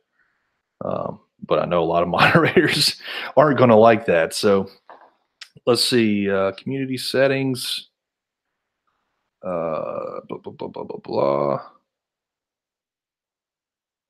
See, this is how I am. I have so many moderators, um, and I have just a ton of approved users, which is like even flat earthers that I've approved just because a lot of flat earth messages get marked as spam automatically by YouTube. But then look at all these hidden users. There's just so many. I have no idea what to do about these guys. Like, I don't know who this is. Libra 61 star. I have no idea. A4. This guy has to stay blocked forever because he's just a cancer. NRIM's the same way. But this guy, Spastic Sonic, I have no idea who that is. I don't know who that is. Why is he blocked? I'm going to unblock that guy and that guy. I don't know who that is. I'm blocking. Yeah, that guy's a cancer. Art Gallery's a cancer. Captain Kirk, he's just aggravating. He's not a cancer. The Eye, I don't know who that is. Neo, no idea. No idea who that is. No idea who that is. This guy's a cancer. No idea who that is. No idea who that is. No idea who that is. Nope. Don't know any of these people. Multi-Tom Tom. I like Multi-Tom Tom. He's aggravating, but I'm going to unblock him. P-Mars. Okay, so P-Mars got blocked because he was porn bombing people. Can't have that, you know? But P-Mars, I'm going to give you a chance. Okay, Alien Assault. Loki. I have no idea. No idea. No idea. No idea. I don't know who any of these guys are. Probably a lot of them are just sock accounts anyway. Probably won't even hear from them again. I think Michelle Davis is also a problem. I don't know about that guy. See, I don't know any of these people. I'm sure my moderators are just getting pissed right now. Let's see. Flatfish has been a problem in the past. I do remember that. I don't know that guy. I don't know that. Don't know that. Don't know that. Okay. Well, there we go. So there's my minimal list of blocks now. And these people I know. Oh, wait. William D. I don't know who that is. These people I know for sure have been a true problem in the past. So I'm going to leave them in the block section. But I try not to block anybody. I mean, if you get blocked, it's because you've done something that's really horrible, to be honest. That's the truth. No, what I'm saying is these people that are blocked. This is because I know for a fact that they've done some terrible things. They've said some terrible things in the chat, so they stay blocked. Because I just would rather not have that type of negativity, to be honest, in my chats. Okay, so I'm just completely off track again. This is amazing. Let me see if I can't get back. This has turned into, I knew this was going to be a long one. I knew this was going to be a long one. Save that. Let's go back. Okay, let's see. What do we got going on here? Do it live. Yeah, so this is actually me streaming from the water on a cell phone. Actually standing in the water, if I believe correctly. This is me at the foreground, the big transmission tower that's in the foreground. And let me show you something, like some interesting context here. I don't know why I did it in portrait mode. That was stupid. So this is the big tower. I'm directly underneath it. And I think, yeah. So look, here's the transmission lines. And this is what the transmission lines, look at that, how far away that first transmission line is. This is what the transmission lines look like on a wide angle lens, like a cell phone camera, right? All cell phone cameras have a very short focal length. So it's not really a wide angle lens. It's just a really short focal length, and it is wider because of that. But anyway, the point is that's the very first transmission line. You can't even see the transmission lines at this focal length, you know? And at 50 millimeters, which is basically what your eyeball is, you can actually make out the curvature. Now, the problem is resolution, right? If a resolution of a 50 millimeter image is never going to be at the same resolution that your eyes see in. So you're not going to be able to see the curvature as well. It's just going to take up a very few amount of pixels. But if you're standing there in person and you're looking with your eyes, you can see the curvature. You definitely do see that. So that's why I suggest everyone go out there, because it's a much more um, satisfying experience to be there in person. Because if you're there in person, you can actually see with your own eyes. You know, you don't even need the camera. And then you pull out the, the P1000 and you or P900 and you zoom in, right? And you see the curvature at high resolution. And then you look up with your eyes and you can compare those two things. You go, holy crap, they match. It is in fact, that's in fact what I'm seeing. I'm seeing the curvature. And that's why I can try to convince flat earthers to go out there. Go do it for yourself. See it for yourself, because you will see it. And even Jose said he saw curvature, but then he, wishes it away as some type of atmospheric condition, which it doesn't make any sense for him to say that. But that's what they do, Uh,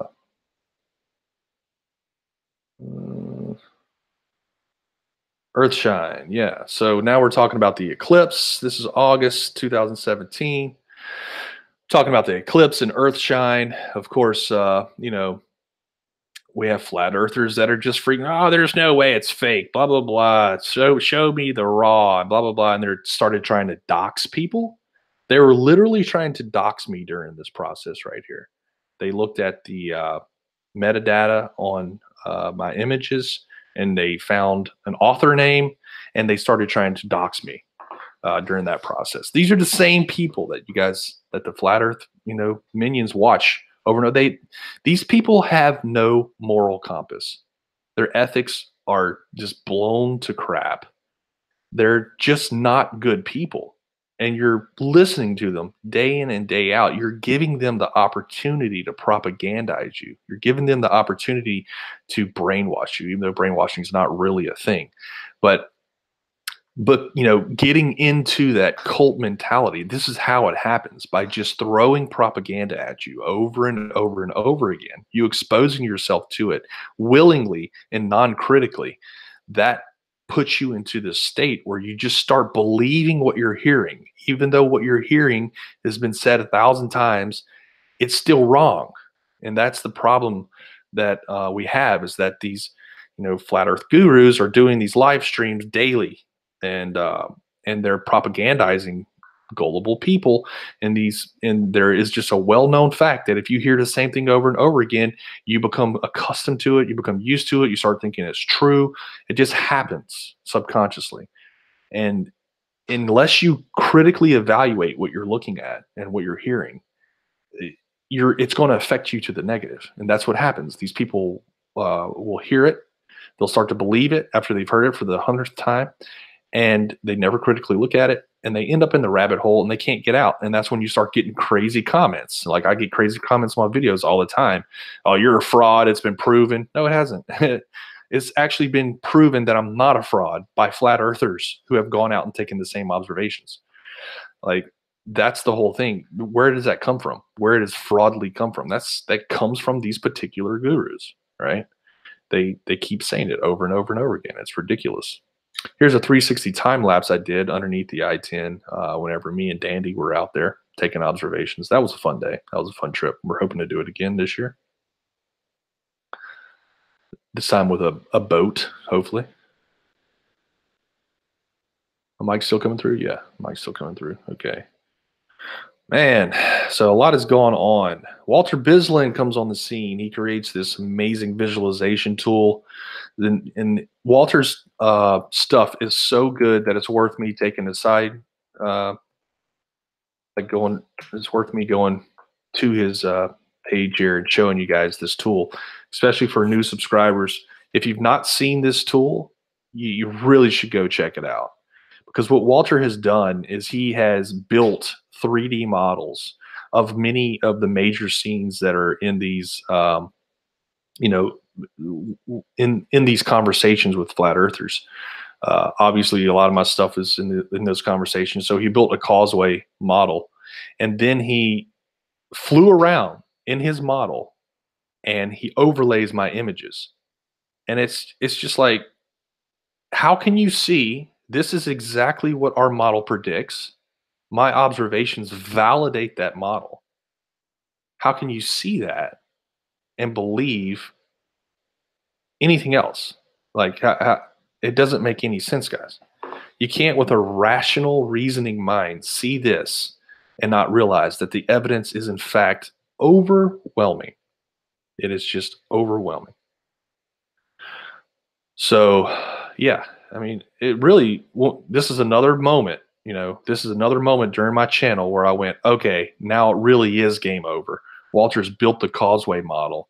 He's overlaid my images on top of it, showing that, in fact, my images show exactly what you would expect to see in that model. As a matter of fact, let's pause that for a second uh, and go back to that one. Look at this observation. Look, I wish I could. How do I make this bigger? Uh, Shrink that. Widen the screen. How do I widen this? There we go. Look at this observation right here, guys. Here's the 1.2 mile marker. Okay, so the bridge comes out. It actually spreads out. This is the east lane, so it actually spreads out from the shore to get further away from the other lane. Right at the 1.2 mile marker, 1.2, 1.3, right up in here, it straightens out, and this is straight, meaning it follows a great circle route for another 20 miles. Okay, and this is the 8 mile marker. So this hump right here, this is marine span is what it's called. That is the 8 mile marine span. This is the 4 mile marine hump. Okay. And look at all this curvature in this observation. Look at it. Is that anywhere near the horizon? No. This is nowhere near the horizon. There's no refraction and miraging and magic going on here. This is clearly like so this is 4 miles, this is 8 miles, this is 1.3 miles. So from 1.3 miles all the way out to 8 miles, it's curving. And it's very obvious that it's curving. We're not even seeing the horizon. Like the horizon is right here. And there's no mirage. No mirage on this day. So for them to talk about mirages is silly at this point. Because I have observations where there are no mirages. Plenty of observations. I kept going out there over and over again, waiting for the best seeing conditions so that there wouldn't be any mirages, so there wouldn't be any confusion with the atmosphere. This is the curvature of the Earth, which is shown by modeling it. We model it. Here it is. Walter Bislin modeled the thing. Do you understand what's happening here? We create a globe model. Okay. And then you go out, make the observations that validate that model. That's how science works, man. That's how science works. And at some point you can say, well, this pixel doesn't line up with that pixel. Okay. That's how science works. It's a refinement process. It's like, okay, well, maybe the model's not good enough. Maybe we should actually model the exact bridge. Let's go out and take laser scans of the exact bridge.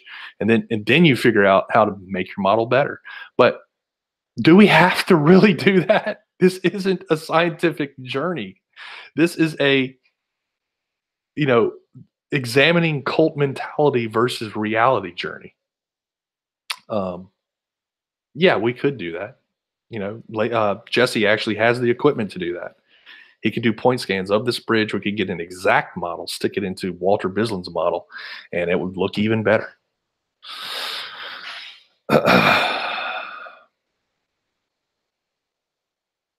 Young blue skeptic. Yeah, you can have a wrench.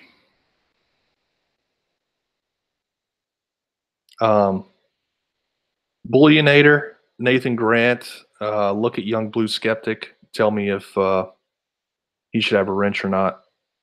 I think you guys can give it to him if so.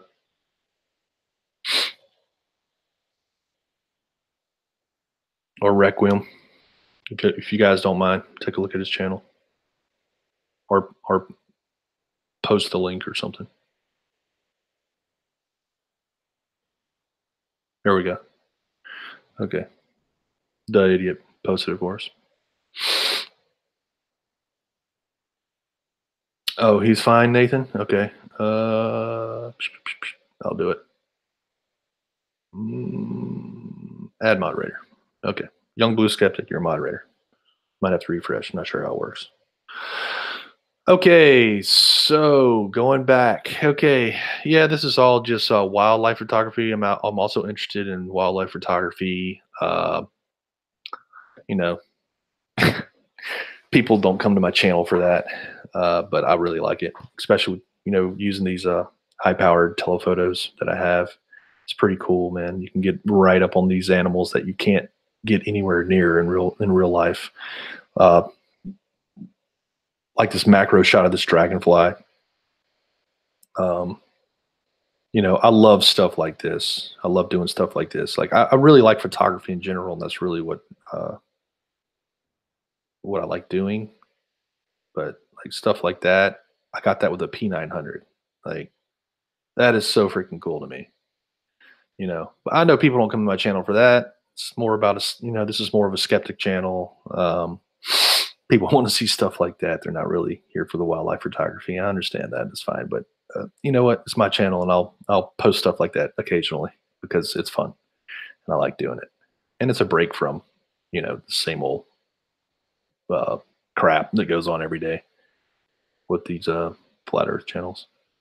Okay, so transits. Yes, solar transit. I think this is my first one, if I remember correctly. So I went and got a solar transit, and on my very first solar transit, the transit was almost at solar noon. Uh, it was the profile of the ISS was perfect, and atmospheric conditions were perfect. It was amazing, like how lucky I was that day. And I got this awesome solar transit of the ISS. Um, actually wasn't exactly where I wanted to be, so like I wanted to get it going across the sunspots, but I just didn't have. There was It was in the little town I was in, and where I needed to be was to yeah. Let me back up. There you go. Look at that solar transit. That was so fun. That was a great observation that day. Yeah. So ISS is real. You can film it yourself, transiting the sun or the moon. There's a great website called Transit Finder, transitfinder.com. I think, is it transitfinder.com? Transit Finder. Transitfinder.com. There it is. There it is. Go to transitfinder.com and run calculate. Let's see what's coming up next. Look, here's a great one. What is this? The 10th of October. Woo! Look at that. That's going to be through Earthshine too.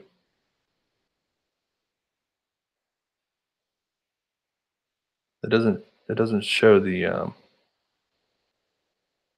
luminosity on there. It doesn't show.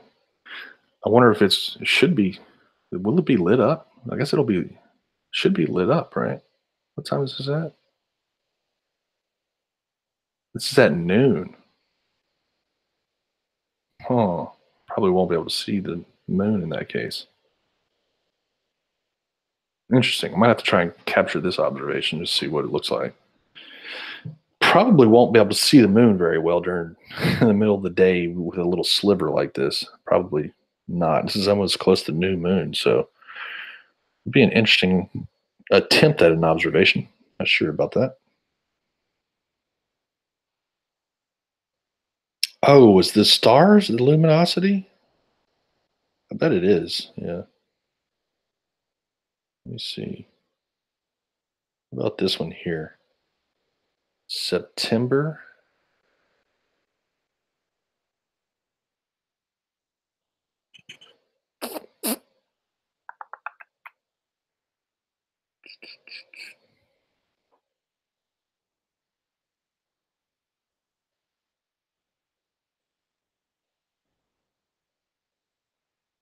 Should be able to make that one.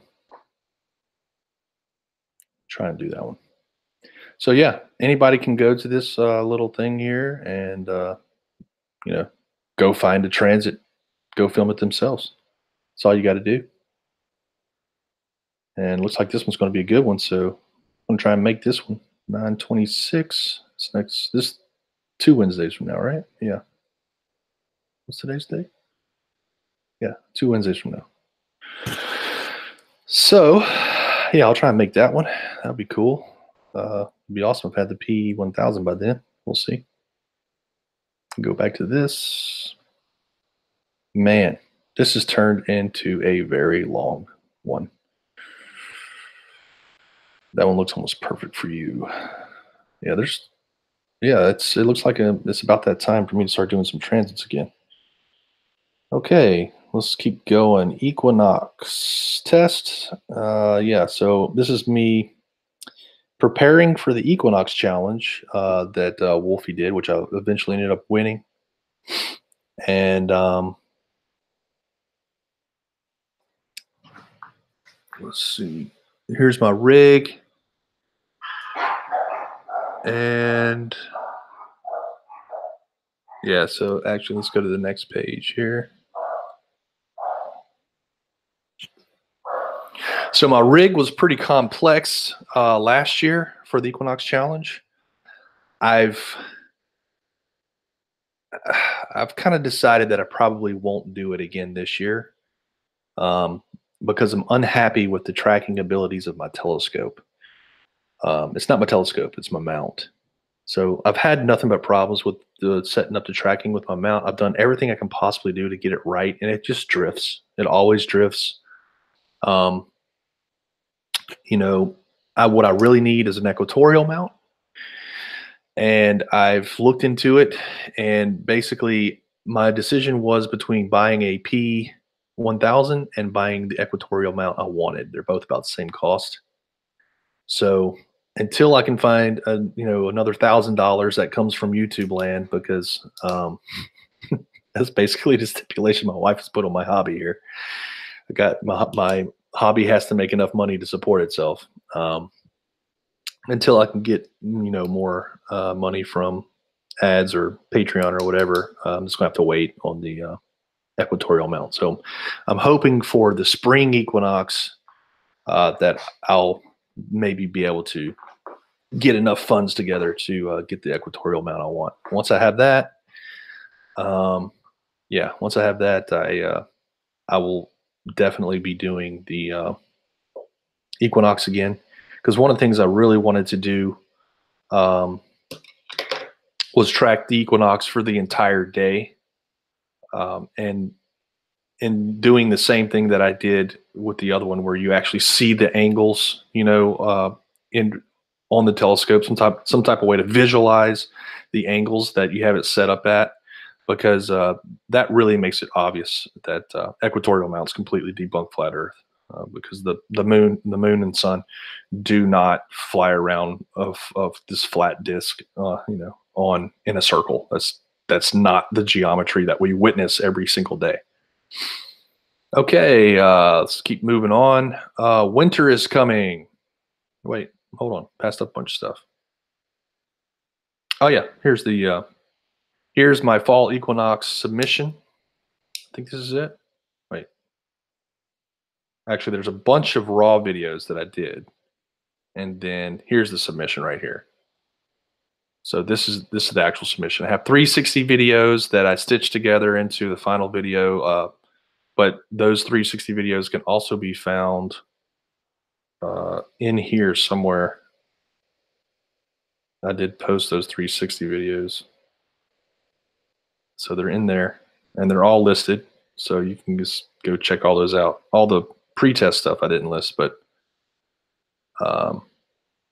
pretty sure the 360 videos are in here. If they're not, let me know, and I'll go process them and put them in here. Sun Beneath the Clouds series. Okay, so the Sun Beneath the Clouds series is a series that I did to just illustrate that anyone at any time, well, it's not any time. I guess you have to have the right clouds in the right place, but there are many, many days throughout the year where you can make an everyday observation that shows the sun beneath the clouds. This is another impossibility on flat Earth. There is no explanation for it whatsoever. The sun does go below the clouds. There are many observations I've made, and some of them are better than others. But the Sun Beneath the Clouds series is basically just me doing time lapses of sunset as it's going underneath the clouds, different days, where you can actually see the sun is in fact beneath the clouds. Uh, Helping Ranty understand the causeway. Yeah, there's a lot of videos like this where a particular flat earther makes some claim, and then I go and show why that claim is incorrect and give them more context. I try to be as helpful as possible to give them context so they understand their errors without me just shoving it down their throat. But from time to time, that has to be shoved down their throat because the people that keep making the same errors over and over again are proving themselves as a have proven themselves liars, and when someone keeps lying over and over again, those people need to be ridiculed. I mean, that's all there is to it, because they're not listening to reason. We've shown them evidence they're wrong. They don't care. They'll lie to you anyway. What is Nathan's yelling at me? What? What's going on over here? Doubt I'll have the P1000 in time. Stargazer Jim. Stargazer. Um, I contacted B&H Photo because originally they said that they were expecting shipment to be on the 6th, and I hadn't even got an email from them. So I contacted B&H Photo. It just happened to be the same day that they did send me an email. Apparently, they had a lot of holidays, and I guess their email system shuts down for that holiday too. I think they're a Jewish company. They celebrate a lot of Jewish holidays, and they do on certain holidays they do shut down their companies like 100%. So it's very likely that was the cause. But I did talk to them, and they said that they should have inventory on the 20th, and they should be shipping on the 21st. So I might get lucky, maybe. We'll see. It's going to rain in our area this year. Kaiser Cube. It's going to rain in our area this year. Yeah. What did I miss? Did I miss something, Kaiser? Oh, Kaiser. Okay, that's why Nathan's yelling at me. Kaiser's offering a equatorial mount. Sweet. Yeah, Kaiser, let's talk, dude. I would definitely like to borrow that. That'd be great. Requiem says all you need is a hula hoop. Yes, Wolfie 6020 showed a very simple experiment you can do with a hula hoop to prove that the sun, in fact, follows the path that we predict in our model, the heliocentric model. So I guess it's not really the heliocentric model. It's what is it? I guess it is a heliocentric model. I don't know. It's it could be a geocentric model too, but I'm not saying it's geocentric. I'm saying that the math works out for that particular observation. But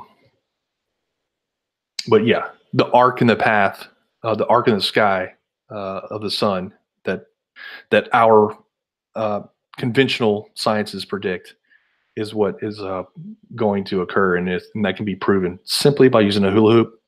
Go look at Wolfie 6020's channel. Soundly offer for free EQ mount from Kaiser. I would love to borrow that mount. It's not computerized, but it's got the polar aligned scope and motor cogs fully functional. So does that mean you have to manually track, Kaiser? Curious about that. Kaiser's in my area, Nathan.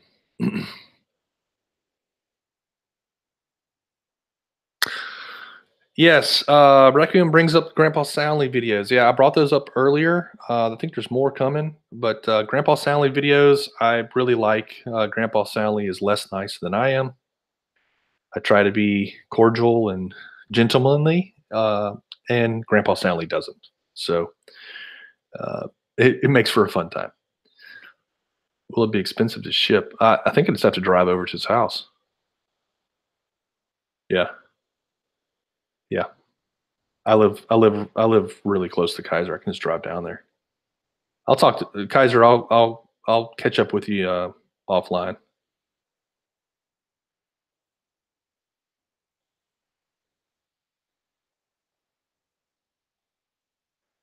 Okay. Hey y'all. Soundly, could you get a video of a rocket launch from over 100 miles away? Count up from launch time to when you first see the rocket. I have seen some online.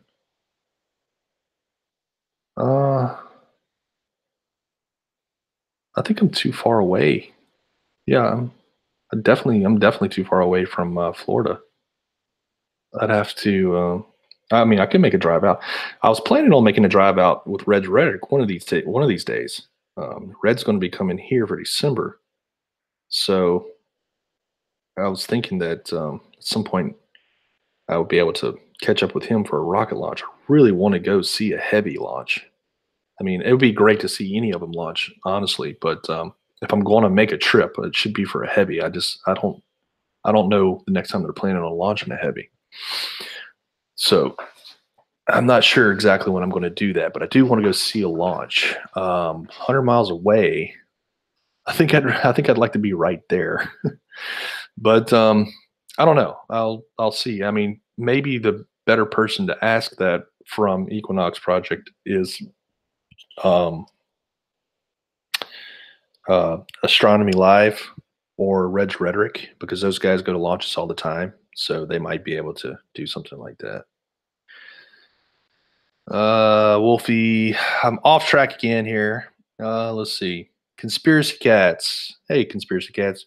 If you guys haven't checked out Conspiracy Cats channel yet, you should. Really good content. Funny character. Like funny.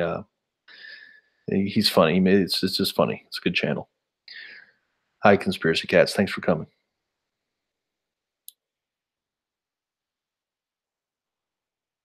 Yeah, I think Reds probably could catch it. I'm just thinking you'd have to be on the east side. Maybe not. I mean, I think if you're in Florida on the west side, you could probably still get it. I'm just wondering, like, how, I don't know the math on it. I don't know how high it goes, if it goes high enough. Maybe it does. We'll see. Jim Panda's in the crowd as well. Jim Panda has a great Discord server and a great series called Faking Flat. You ought to go check out his channel.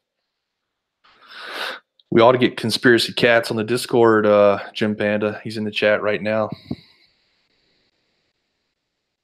Jim Panda, you could even post a Discord join link if you want. Okay, so back to the videos.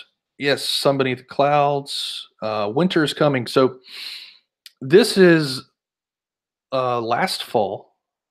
I go out last fall, and this is the clearest observation I'd had up to that point. And mind you, this is still prior to when Jesse came out and started getting some really awesome observations. But these observations in this video, many of them are completely mirage free, like this one. I mean, where's the mirage? There's no mirage. Obvious curvature, no mirage. Very clear seeing conditions. Video, time-lapse video. Like, and I even have the raws of these videos where if you want to see it in slow motion, but it's really boring in slow motion, to be honest. But I'm sorry, fellas, flat earthers, but there are observations where there are no mirages. I have them. I mean, look at this observation here. Obvious curvature all the way up to the horizon, which is very sharp. This is 8 miles out. This is the Fender system. And where the blue arrow is pointing is at actually the tower of the bascule, which is the opposite side of the lake. So this is 16 miles out, this spot right here. And the bascule tower is much like this tower here, you see. So it's mostly hidden under the horizon. This is how clear it was. So I'm looking 16 miles out on this day. This day was probably one of the clearest days, even, I would say, even better daytime observation than in December. So I actually should probably look when that was and go on that same time frame this year. But yeah, I mean, it's just unavoidable. There it is. Obvious curvature, practically zero mirage. I mean, there's a little bit of a mirror right here, I think, maybe a little sliver. But it's just And that might just be refraction action. I think that's actually just refraction, some type of refraction kicking in there. But look at this. It's curving all the way back here. I mean, and here's the 1.2 mile. This is where the left turn is. So from here all the way out to this 8 mile mark. And this is actually past the 8 miles here. Look, you can actually see the road signs past the marine hump right here. So it's even further than 8 miles. It's like a 8.5 mile observation right there. Yeah, go check out that one. Winter is coming. Really good video. That's for some of my better observations for sure of the causeway. Next, moving on. Testing the Elgato. Okay, got it. 5. So we're halfway through now. How long has it been? Like hours? It's been a long time, hasn't it? Okay, so where are we? Let's see. Experimenting with Elgato and the moon. Earthshine during 2/3 phase. That was probably, that's a live stream in October. Time travel debunk of event skeptic awake souls. So there's a theme on my channel where I do time travel debunks. Like I said, and Grandpa Soundly is from the future. So he has a time machine. And what we do is we watch videos that come out by flat earthers. Then we go back in time and create a video to debunk them before they even make their video. And so what I mean by that is I've already made a video that debunks a flat earth video that comes out. It's like amazing how they do that. It's like they don't do their research, It's ridiculous. A lot of the so here look, here's a lot of the raw observations. Again, I'd say raw unedited observations that I just post up there, look at this observation. I mean, just look at this. This observation is freaking fantastic. Where is it? Where is it? Let me show it to you. Where is it? Somewhere in here. Where is that observation? There. Look at this. This is what I was saying earlier. I mean, here is a crossover here. Here's another crossover here, which I'm doing the same thing in that video. And that's kind of recursive debunking. So this is obviously like down by the horizon here. Like where's the big window? See how there's a window on this first crossover? Where's the big window here? It's not there because it's dropping down below the horizon. It's like so obvious, so obvious. They'll deny it, they'll deny it, but it's just so obvious.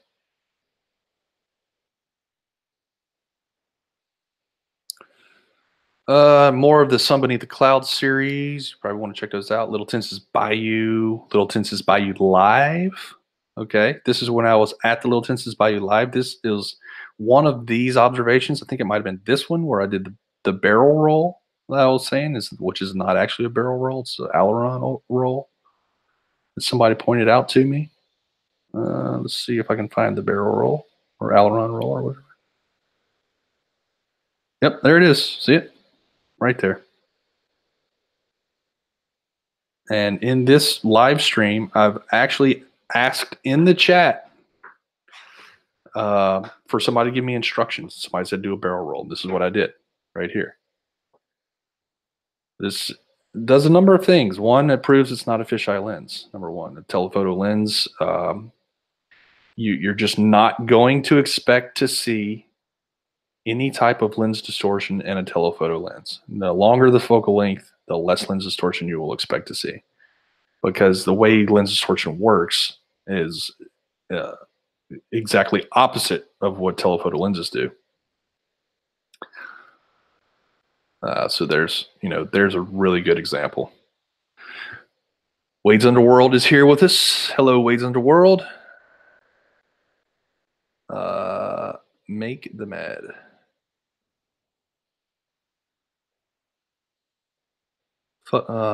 Phuket World talked about power lines yesterday. He also mentioned you and Conspiracy Cats.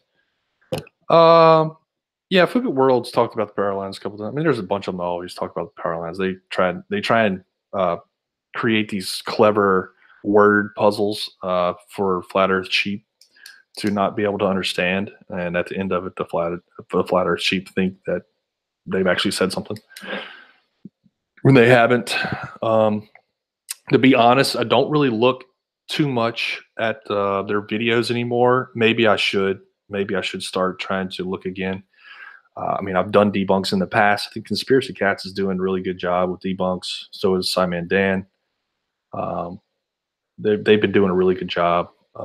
Their presentation is funny, and uh, Simon Dan is really a comedian. I know a lot of people think he's dry, but that it's called dry humor. I mean, he's really good.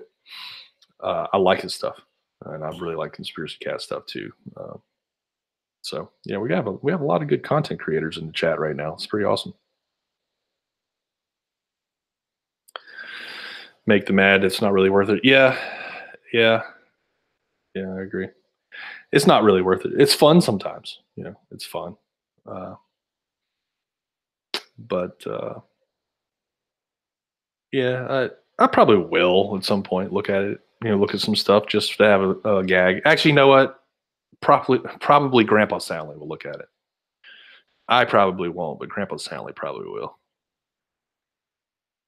So let's see what else is here. A bunch of. Look at all these observations, man. These are only the ones I've uploaded. It's like I've got so many. I just had a debacle with my backup drive in Google Photos, where I lost all of my Google Photos. It was backed up to Google Photos, and it's freaking Google had some type of issue and ended up deleting all of my photos. So I like backed up my whole hard drive again recently, and it took like 3 days for me to back everything up back to Google Photos. Like that's how much I have. It's ridiculous. Really is ridiculous. So I did start this series. Okay, back to the channel history. I did start this series called the Flat Earth Propaganda Technique series, where another character on my channel is Sergeant Mark. Sergeant Mark is basically part of the organization that infiltrates flat Earth movements. So it's pretty interesting. Those two are, I guess, my shot at a little bit of humor, along with and what I'm saying is Sergeant Mark and uh, Grandpa Sally are my humorous side when we just need some comic relief. Evidence of a cosmic landing pad. I'm sure you guys have remembered that. There was a popular flat earther claiming that the moon didn't exist or something whenever it was new moon, or that it's not there. You can't capture Earth shine. At which point, all of us went out and captured Earth shine, and then of course he totally forgot about it. He just doesn't ever talk about that stuff anymore because it completely embarrasses him and makes him look like a fool. Little Tinses by You Live. Introductions to Walter Bislin. I just showed you guys Walter Bislin's website. Go check it out. Pretty awesome. Yeah, and there's also a link in the description. The link in the description of Walter's stuff for every one of my videos, just automatically inserted. Little Tinses Bayou Experiment. Yes, this is starting to get close. Here's my first attempt at a live stream I did during the holidays. Includes copyrighted content. Oh, I don't remember that. Huh. Oh yeah, I do. Yeah, yeah. I ended up having to change the stream. I can't remember what it was though. I think it was a song or something. Hmm. I don't know. I don't remember that one. I didn't get a strike for that though. Basically, they just the monetization goes to them instead of me, which is fine. I don't care.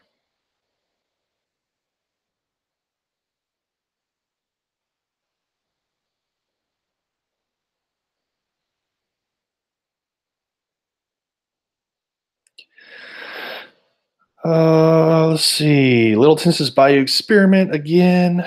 If you haven't seen any of the Little Tennessee Bayou Experiment stuff, you should. It's the answer to the Bedford Level Experiment. I mean, really, any of these observations are the Little Tennessee Bayou, the Causeway, our transmission lines. They're all like an infinitely more powerful version of the Bedford Level Experiment. Instead of only having 3 markers, you have, orders of magnitude more markers, which is what the pylons are. So, uh, yeah, I mean, really, Bedford Level Experiment is completely outdated at this point. Not to mention that it was also proven false. Okay, yeah. So at this point, this is when I start doing the observations with Jesse. This is around December 10th, like I said. Uh, so on December 9th, we did the little Tensas Bayou experiment. On December 10th, we did the Causeway and Metairie and Mandeville area and Three Lakeway Center. Jesse actually triangulated Three Lakeway Center. And it was at this time that I caught this observation of planes that are flying towards me. And they're like 28-ish, 29, 30 miles away. And they're flying towards me and landing underneath the horizon. So they're going underneath the horizon while they're still like 200, 300 feet up in the air. Now, this is one of the observations that I've really wanted to go back and do again, because I found out after this observation that you can actually listen to the air traffic control live, like on an app. There's an app you can get where you can listen to air traffic control in New Orleans.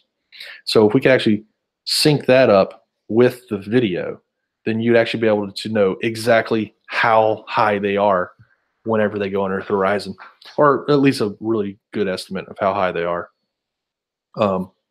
So yeah, that's one thing I'd like to repeat and like make it a little bit more robust. But this observation in particular completely defeats the idea that perspective can be involved in making things shrink, because the plane is coming towards us. Okay, so since the plane is coming towards us, it's going to be getting bigger, not smaller, right? And yet it still goes under the horizon. Why? Because we live on a globe. There is no other explanation. Flat earthers will avoid this particular observation as much as possible, and then they will call it fake. That's what they'll do. Like when you actually paint them into the corner with these observations, that's when the fake card comes out. Oh, it's all CGI. It's all fake, blah, blah, blah. That's why the P1000 is going to be awesome, because I will then start to be able to live stream a lot of these observations. Now, this observation, I won't be able to get with the P1000 because it's not very good at low light levels. And this actually took a Sony A7, which has a really good sensor at night to capture it. So, what would be awesome is if the P1000 could do low light levels, because then I'd be able to live stream a lot of this stuff. Of course, I could live stream some of these things from my telescope because the Sony A7 does have HDMI live out. So I could live stream that as well. We'll see. We'll see how the live stream gets set up. The problem with live streaming in the field is that you have to find a really good cellular connection. And it's just in these areas, it's just kind of spotty. Sometimes it's good and sometimes it's crap. And and it can change within like 30 minutes, which is weird. I don't know why it's like that.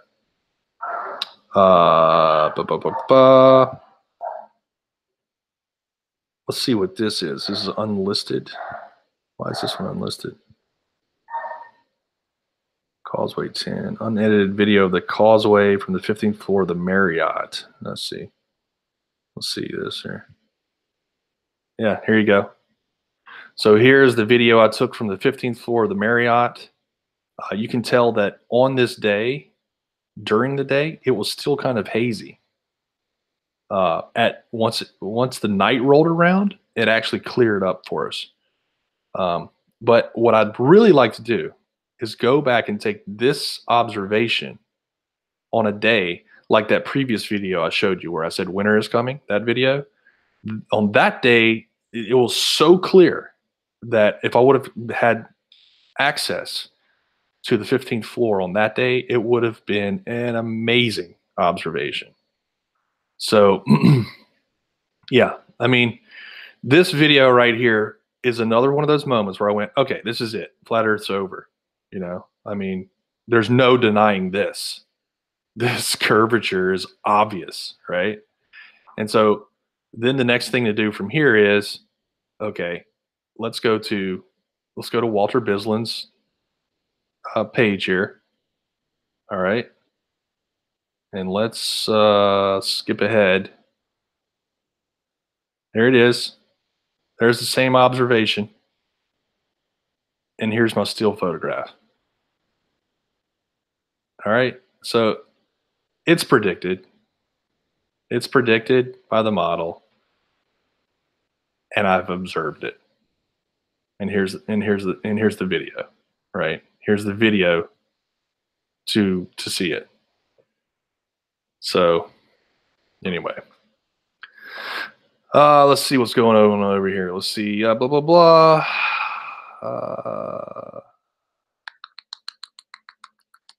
See some comments. Soundly, do you mind me using some clips? Conspiracy cats, contact me directly. I'll give you raw footage if you want to. As long as you just, link back to me and say, hey, I got it from Soundly, or just mention me in the video, I'm perfectly fine with you using whatever. And I've always been like that. You can use whatever. Anybody can use whatever they want of mine. I prefer if it's watermarked, but if you really want the raw, I'll give you the raw. And as long as you just mention me, perfectly fine. I'm fine with any of that. I have, and actually, Conspiracy Cats, I have some much better shots. This is actually a really good opportunity for me to bring this up. So this is a really good opportunity for me to bring this up. I have a Google Drive folder called Truth Nails, which was not linked in this video because it's an older video. But it's linked in a lot of my newer videos. I'll probably linked in this video, actually, the current live stream. So there's a Google Drive folder right here called Truth Nails, okay? These are specifically put out there for anyone that wants to use them. So you come to this folder, and the reason I say these are specifically put out there for anyone who wants to use them, because they're already watermarked. I mean, the attribution is attached to the video, right? And so there's a lot of stuff in here, really good observations that are already watermarked that anybody can use for free. I don't care. Just plaster it out there. That's what it's for. It's for saying we do have evidence. And in that particular observation, Conspiracy Cats, I've run some processing on some of these videos where I've done mean processing to remove the cars and try and get a better picture. There's a whole bunch of stuff out there like that, where, like this one right here, I used mean processing on this one. You can actually see because the cars are kind of like blurred together up here. But this was actually not mean processing. This was focus stacking. I used focus stacking on this one. So I took a number of images that were all, because when you're talking about 8 miles in a Schmidt Cassegrain telescope, you only have a certain amount of depth of field for a particular focus range. So I just basically focused on each one of those areas and put them all in focus, and then focus stacked them. And so you get stuff like this. And this is, again, the eastbound lane, where it's actually showing you the 1.2 mile marker where that left turn happens. And then from here on out for another 20 miles, it's straight as an arrow. Follows a great circle route. So yeah, go ahead and use that as much as you want. And you can, reference my videos, whatever. All I've really ever asked for, and flat earthers don't do this, and I don't ever hold their feet to the fire. So I'm not going to hold anybody else's feet to the fire in all reality. But all I've really ever asked for is just mention me, try and get people to look at this evidence, because that's what you'll notice is, my videos get, 2,000 views maybe. And in the meantime, there's some videos that have more, but in the meantime, we have flat earth channels out there that are getting hundreds of thousands of views. I mean, the propaganda campaign is obvious. You have 100,000s of views in flat earth channels, and they never see my stuff.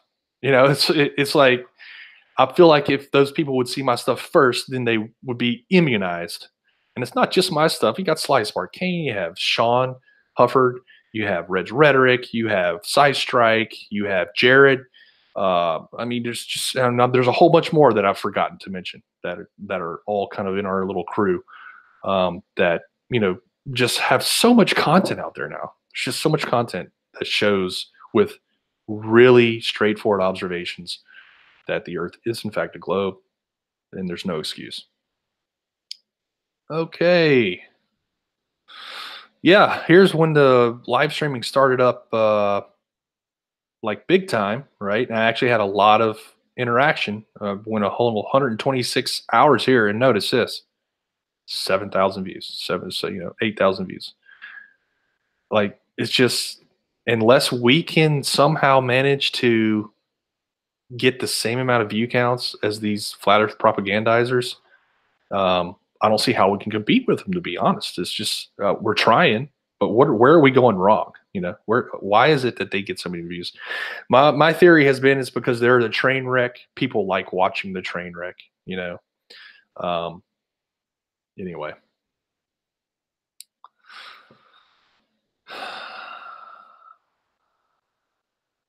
Peach, the deception is flat Earth, buddy. You know it is. You're just one of their agents. Soundly control your children. What? I don't understand.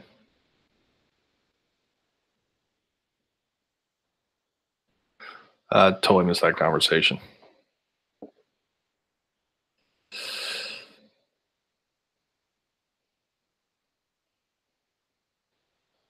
Yeah, Peach is one of those guys, that is always just a pain in the butt, but he's really, he's more just aggravating than anything. He doesn't really do anything that's worthy of being banned. He's just aggravating because all he does is just blatantly deny the evidence is thrown in his face. I mean, this whole video right here is me showing the bazillion pieces of evidence that I have now. Oh, look, here we go. Yeah, let's go back to the videos. I'm trying to get through this, man. It's a lot. Taboo conspiracy, auto debunking himself. So yeah, I actually did a video for Al K, which he never published. I guess he just didn't feel like pursuing it anymore. But uh, it was about Dale and Alice Craig and his observations, where Dale was obviously showing curvature. I'll let Al K talk about that one if he wants to.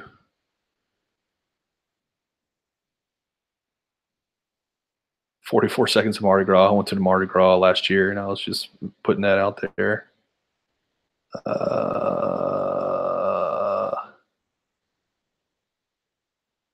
Bonneville's salt flats, request for observations. Yeah, I'd still like to see that. I'd still like to see the Bonneville salt flats. Who's doing some good work right now? Another person I failed to mention, but I shouldn't have, is Tim Osman.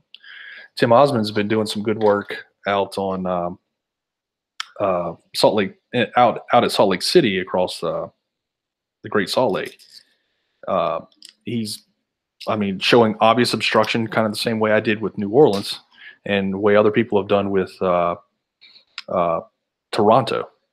So pretty good. Go check him out. Unfortunately, his Tim, if you're listening, come say hello.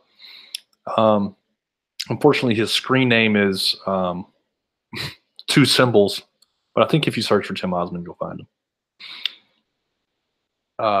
Magnification, yeah. So this was talking about, Jaron was talking about somehow that magnification was occurring, atmospheric magnification. You'll hear them say that occasionally, atmospheric magnification. I proved without a shadow of a doubt that my best observations of Three Lake Way Center are in fact not magnified in the way that he's claiming. The angular width of Three Lake Way Center is exactly what you would expect it to be, based on our location and the rules of perspective, and of course the shape of the globe. So there is no atmospheric magnification going on in my observation of Three Lake Way Center. That's proved beyond a shadow of a doubt, but they will still bring it up over and over again. Conspiracy Cats, thanks for stopping by. Caught the lunar eclipse this year. That was another awesome thing that can't be explained by flat earthers. Lunar eclipse. Actually caught a really cool shot in the lunar eclipse of a airplane flying across the moon, transiting the moon.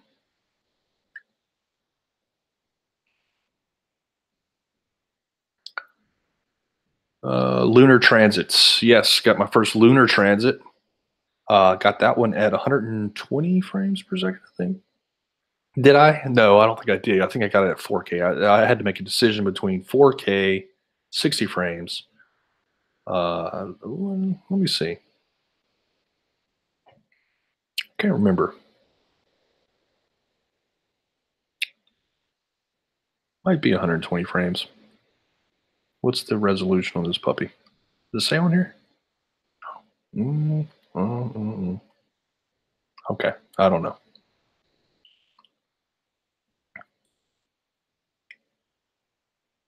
Oh yeah, that's 120 frames a second. The original image was, at least. Let me see. What is this? Doesn't tell me. It's interesting. It's 4K, so no, it can't be. Or is it? Maybe I just rendered it at 4K. Now it looks like 120 frames per second, though. There's the gaps between the shots are not far enough. Look at it. Yeah, that's got to be 120 frames per second. Look at this observation. I mean, look at it.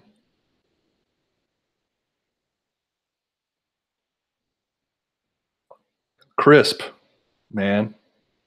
Another great lucky atmospheric conditions. Great orientation of the ISS. ISS is real, fellas. There it is. You can film it yourself.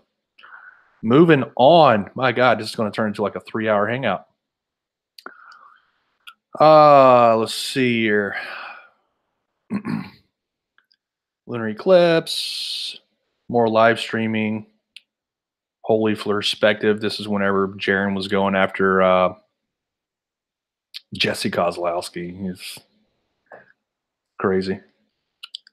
Here's my face desk video.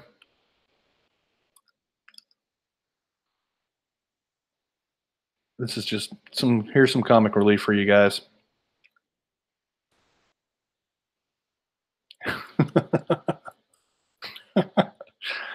Oh God. Sometimes you just have to laugh. Went on with Bro Sanchez. It went as one would expect. He basically just tried to shut me up the whole time as I was proving his pet theory wrong. But this is another guy right here that has hundreds of viewers every single time he's on. Like, this guy is making money off of YouTube. And why? He's making money off of gullible people that believe this nonsense. And that's what irritates me, you know? If you're going to make money, make it in an honest way. Don't make it as a con man. And that's why I think us debunkers are here, because we're just sick of the con man making money off of gullible people.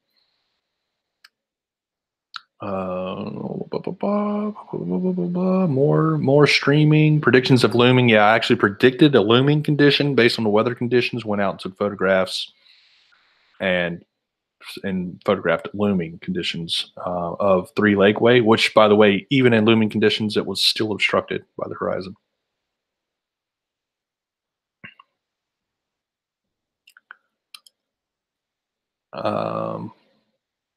Let's see.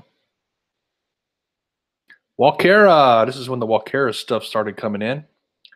So this goes back to Walter Bislin. Walter Bislin, I actually proposed to my little group of our little community. I was like, hey, do you think a GoFundMe for buying this Walkera drone would actually work? And we were kind of debated back and forth about whether it would work or not.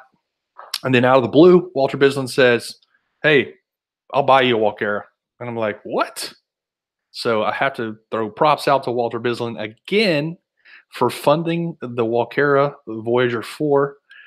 And that's where all these great observations of, with the drone, the telephoto drone, that's where all these great observations came from. And there's a lot of raw observations like this that are jerky, and because it's very hard to control the walk area, keep it stable. But if you're interested in looking at the raw footage, there it is. But I also have some stabilized footage of the walk area, and the stabilized footage, of course, becomes very easy to turn into GIFs, which I've put in truth nails. So these GIFs and truth nails, one like this one, is basically the stabilized footage of the Walkera Voyager 4. And stuff like this is just another case, another instance where I said, okay, flat Earth's over. Here it is. Flat Earth's over. This is like the fourth time in my channel's history that I was thinking, oh, flat Earth's over. And it's not. Why isn't it? Because it is a virus. It is a mental mind virus that they've incorporated this belief in a flat Earth into their own personality, and in order to give that up, they have to destroy a portion of themselves, and that's a very hard thing to do. It's like a religious conversion type scenario. Um, how do you unscramble somebody's mind? It's sometimes maybe not possible, unfortunately. But for the people that are riding on the fence, share this stuff with them, and they'll be like, "Oh, well, crap. Yeah, it is a globe." And that'll be it. Of course, we can't hope to convince the we cannot hope to convince the gurus, because that's how they make money. We can't hope to convince the truly initiated, because they've already jumped into the rabbit hole.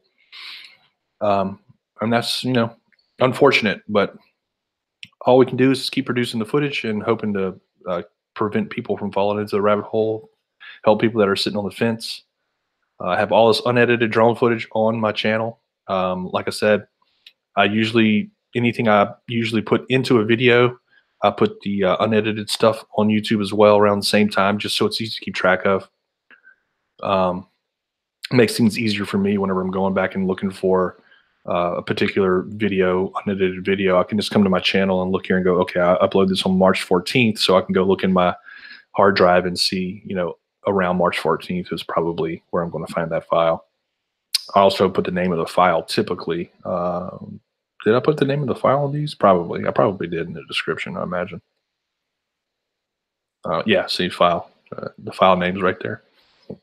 So, yeah, that's what I do just for my own housekeeping, just so I have a reference to that original observation. If anything were ever to happen to my hard drive or to Google Photos, both at the same time, and I didn't have a backup of my observations, at least I still have this stuff. So hopefully nothing like that will happen.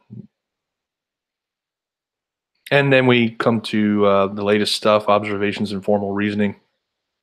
And this brings me back to truth nails. I actually put the chart that's in that video in here. The scientific method is really just a umbrella term, which the umbrella term for the scientific method is it really just means formal reasoning, some type of formal reasoning process. And they're not all exactly the same. Sometimes there's, more robustness or additional checks. Sometimes, like in statistics, you want to talk about the null hypothesis. I mean, really in any experiment you have a null hypothesis, but statistics uses that a lot. So you could talk about the null hypothesis. You could talk about the alternative hypothesis. You could talk about, more terminology, so to speak. But really, in general, this is the process. You take a set of observations. You make a broad generalization about them. Like, I've seen this, all these observations, and from these observations, it appears that this is what's going on. And then you take that broad generalization, which you formed by induction, which is basically you're just kind of guessing at, based on these observations, what is actually going on.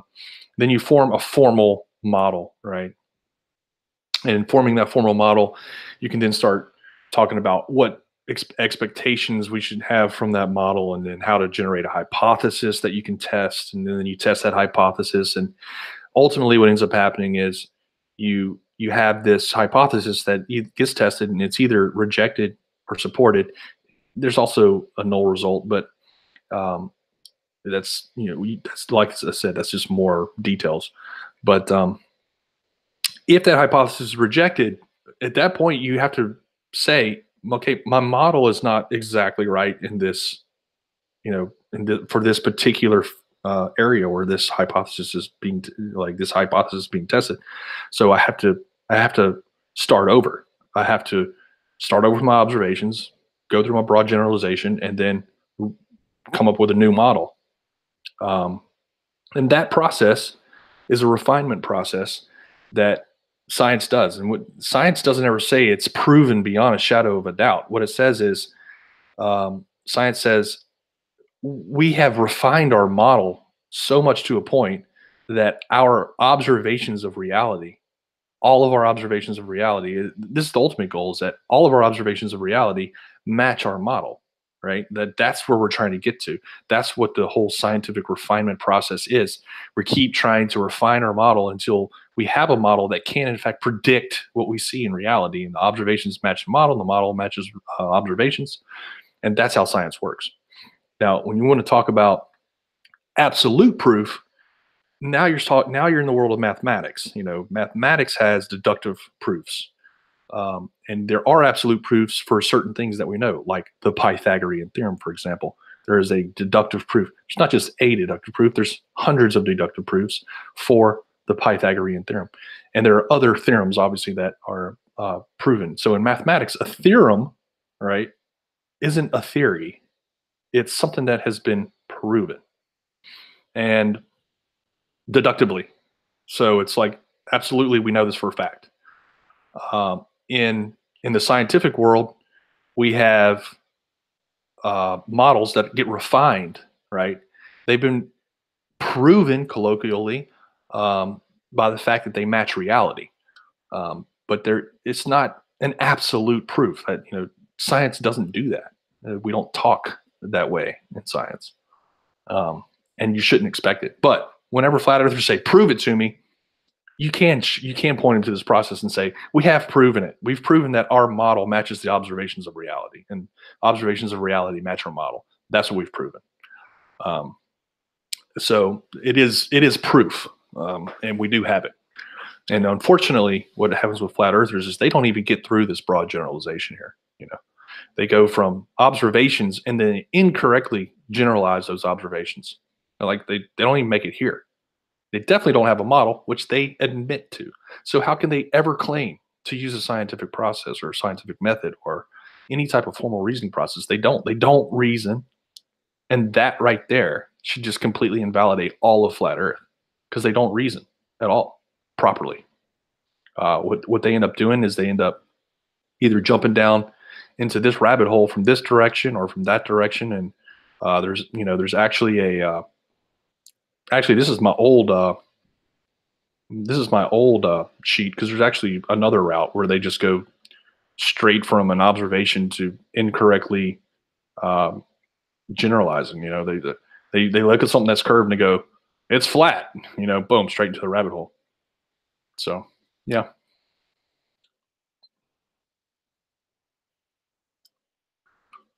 Anyway. And then you'll have these flat earthers that want to, talk about scientific method and blah, blah, blah. All they do is just gish gallop into what's your null hypothesis and what's your independent variables and what's your dependent variables. I mean, they do that just to distract away from the fact that they don't have any type of process like that. That's the details, that's the details of if you're actually doing like a scientific paper and you're writing a white paper and you're trying to like prove some area of science that we're still trying to figure out. If you're trying to unify quantum gravity with special relativity, then you're going to have to show very detailed, explicit things about your experimental process. But for these experiments that we're doing, these are like, this is like high school science fair stuff, you know? I mean, yeah, it's it's not going to be a peer reviewed experiment and published unless you get like really into the details of it, which like Jesse Kozlowski, a geodetic surveyor, he has all types of like data where you could actually probably publish a paper on it in some geodetic magazine. Um, or maybe even a formal paper. I'm not sure. I'm not sure how that the geodetic publications work. Okay, so that has been a very long overview of my channel. It's gone way too long. The latest things that have come up are, of course, the Jose Gonzalez observations, and Jose Gonzalez's observations do confirm my observations. Jose, of course, says they don't, but I mean, what he says is kind of, I mean, no disrespect to Jose, but what he says is not really important. What's important is the observations themselves. And showed very clearly in this video here, Jose Gonzalez, Flat Earth confirms Soundly's observations, that his observations do in fact coincide with mine. And if anybody is really interested, they can go to Jose's channel, look at his observations, and then come to my channel and look at all my observations. And you will see for yourself that they do in fact work with each other. They do, and they match each other. His observations were taken during poor seeing conditions, but so have been a lot of mine. I have a lot of observations that were taken in poor seeing conditions. It's really hard, honestly, to predict when the good seeing conditions will be. For me, it's been mostly about when there's low humidity and the water and air temperature are near the same. In those situations, I'm almost guaranteed to have clear seeing conditions. But unfortunately, low humidity doesn't start happening here until October, November, sometime up in there. When things start getting colder here, and the humidity levels go down, and then you have a chance also for the water temperature to start cooling down, because when you have hot water and cold air above it, you do in fact get the conditions of that are good for looming. Those are looming conditions. And unfortunately, in looming conditions, what you have is you have this cold air and hot water below that's creating this hot level, and those start trying to mix, right? Because the cold and the hot want to mix together, because the heat is going to try and go into that cold air. So they start trying to mix together, and that creates all sorts of atmospheric turbulence. So the seeing conditions are really crappy. So you really need, that it's not just hot air; it's also water vapor. The water vapor is less dense than regular air. Amazingly, that's the truth though. So water vapor, if you have dry air versus air with water vapor in it, the water vapor is less dense. So that definitely creates looming conditions. And then there's the reverse as well, where you get sinking conditions, and sinking conditions happen when the water's colder than the air. And I've predicted both of those observations. I've made those observations and seen it. So whenever the water temperature and the air temperature are exactly the same, low humidity, maybe a little bit overcast even, so that there isn't any sun directly hitting the surface of the water, that's when you get the best conditions. It's hard for somebody like Jose Gonzalez to get lucky as he's just traveling through New Orleans to get those type of conditions. So I don't fault him for going on a day that had bad conditions, because it's just a draw. It's just luck. But I do invite Jose to come back in December. December is when I had some of the best observations I've ever made, other than that one day where I made the video called Winter is Coming. On that day, the conditions were just perfect during the day. So even during the day, during December, I had some haziness going on. But at night, once things started cooling off, and everything started to equalize, I got some really, really clear and crisp observations, zero mirage, hard, crisp horizons. And so I really invite Jose to come back during that time, and I hope he does. Yeah, February. Yeah, it is kind of an inside joke in Louisiana that we don't have 4 seasons, we have 2. We have summer and February. Anyway, I think that's pretty much it. This has been a really long broadcast, much longer than I wanted it to be. But that kind of gives an overview of my channel up to this point. Any observations that you see, if you have any objections about them, let me know, and I'll try and answer those objections. That's what I've done my entire time on this channel. Flat Earthers threw objection after objection after me, and I just went out and proved them wrong each time. It got to the point where they had to start lying about the observations. They had to start making stuff up. They had to start speaking in authoritative ways about ideas that are completely wrong. A guy just recently did that. Somebody pointed me to that video. Forgot his name now. It's probably in my history. Let me look at my history real quick.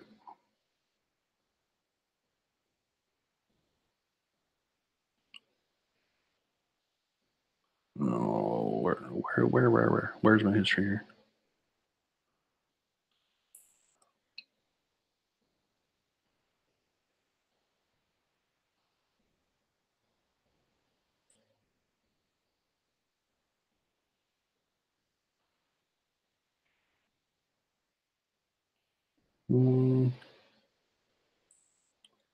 Oh, look at this. This is something I should mention. This is on RT, which I think it's Russian television YouTube channel. This was a 360 spacewalk filmed by the Russians. So whenever flat earthers start talking about how come they never pan all the way 360, well, they have. Here it is, 360 spacewalk. Go check it out. Yes, Jared. Yes, correct. Whenever they don't have facts, they just start personal attacks. That's totally correct. That's what they do. Personal attacks, defamation. Unfortunately, all of our social media channels allow for defamation. They don't handle that. They consider it a legal issue. And if you actually are going to go after somebody for defamation, you have to take a legal route, which means lawyers and money and stuff like that. So yeah, you can get away with defamation on YouTube and Twitter and Facebook all you want, because the social media channels will not do anything about it, which is kind of crazy in my opinion. But they do. Yeah, they will lie, bold-faced lies about you. They've called people pedophiles. They've called people shills and government agents and all kinds of stuff. I mean, they really do get dirty. So it's amazing, and that should speak to people. You know, that should, when people start like blatantly lying about other people, like that should kind of give you some insight into who these people are. They have no moral compass. They're not ethical. They will lie about you. They will say you're a fraud. They will say you're lying to people. They will say you're a Satanist. It's amazing. It's amazing. They just don't have any moral compass whatsoever. Where is that video I was looking for? Dadgummit.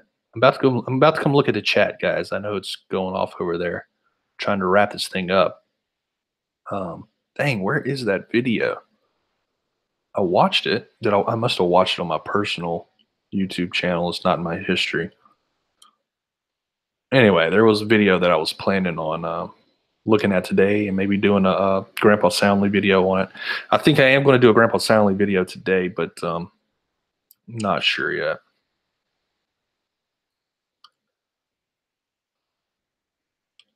Oh man, that's too bad. I can't find it. Oh, is this it? Yeah, this is it. This is it right here. My perspective. I think that's the guy. Oh yeah, this is it. Yeah. So you see, he's actually talking about this observation here. He doesn't understand it because he doesn't understand perspective. That's what's ironic about these guys. They don't understand how perspective works. They don't understand why telephoto photographs are able to elucidate or the curve. They're able to show the curve easily because of perspective compression, and that's how perspective works. And they also ignore conveniently Walter Bislin's work. They just ignore his work over and over again. And here's the model, and here's the observation. It's really, really that simple. They ignore it, and why do they ignore it? Because that's a dishonesty, right? I mean, it's just, if you're going to ignore all the evidence that's out there, it's cherry picking and dishonesty. Okay, so pretty much to the point where I need to wrap up, and there's a lot of people in the chat mentioning me, so I'm going to kind of try and read this first. Hey, Nana, $10. Appreciate it, brother. Thank you. Okay. Wow, there's a lot of mentions here. It's been a while. Let's see. People arguing with Pete.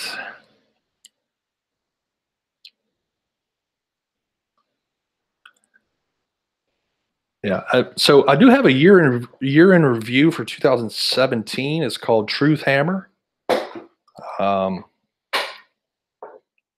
invite everybody to watch Truth Hammer because this video in particular serves as almost like an index to my observations for the year. It has a lot of great stuff, a little bit of electronic music going with it. I felt like it was a pretty good video. I liked it a lot, me personally. And this would be a good one to share around because this one in particular has a number of, where is it? Skip. A number of references to other videos here. So kind of gives people, it's actually references to playlists as well, I believe. Yeah, I think this is a playlist here. Here's the Equinox challenge. Here's the Eclipse. It also has a lot of cool observations in the video itself, like this one right here.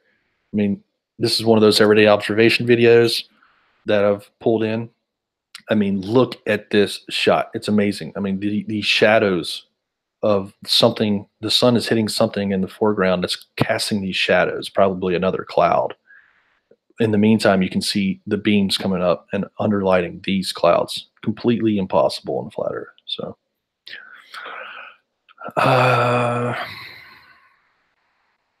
why didn't you meet up for a tequila with Jose?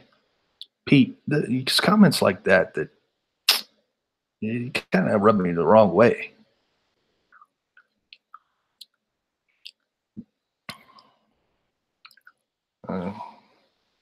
It's kind of distasteful comment, Pete. I would have loved to meet up with Jose. Unfortunately, Jose was traveling through on a Tuesday, and I have a job, so I wasn't going to take off for that. I have invited him back, though. I told him to come back this weekend, which he never got back to me on that. I don't think he can, but I also invited him back for December, so hopefully he'll come out here in December. Reg Rhetoric is supposed to come out here in December, so. And at that point, we'll have like 3 P900s and 2 P1000s to work with, and the Walkera, and 2 Mavic Pros. So I'm sure we'll be able to do some fun stuff whenever Red's out here.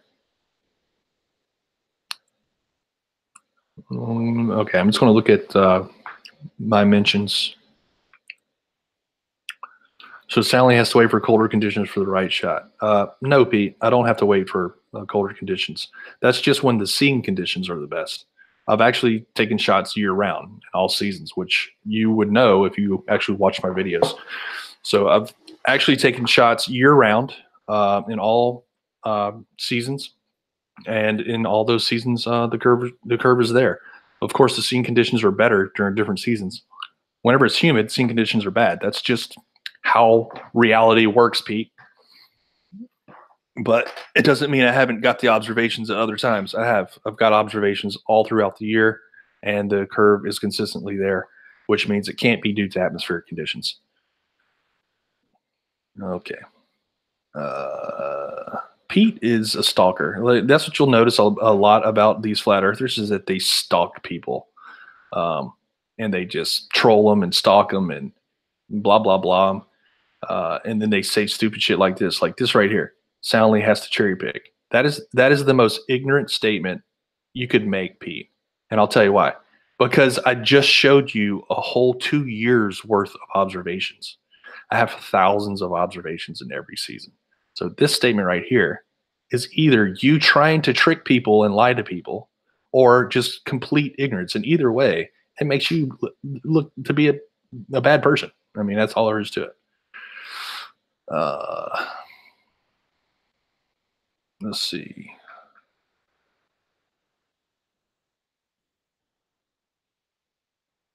Like this right here. This is a complete lie.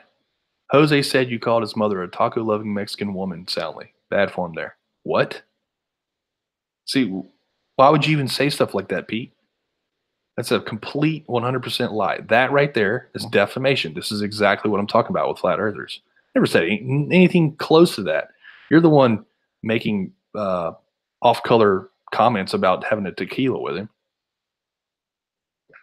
Jesus. By the way, my family's from Honduras, Pete. Freaking moron.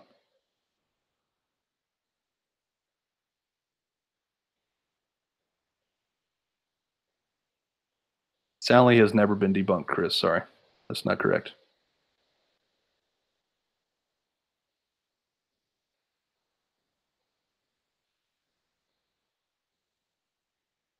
Look, see? Jose Gonzalez. Thank you, Jose, for setting the record straight. Oh my God.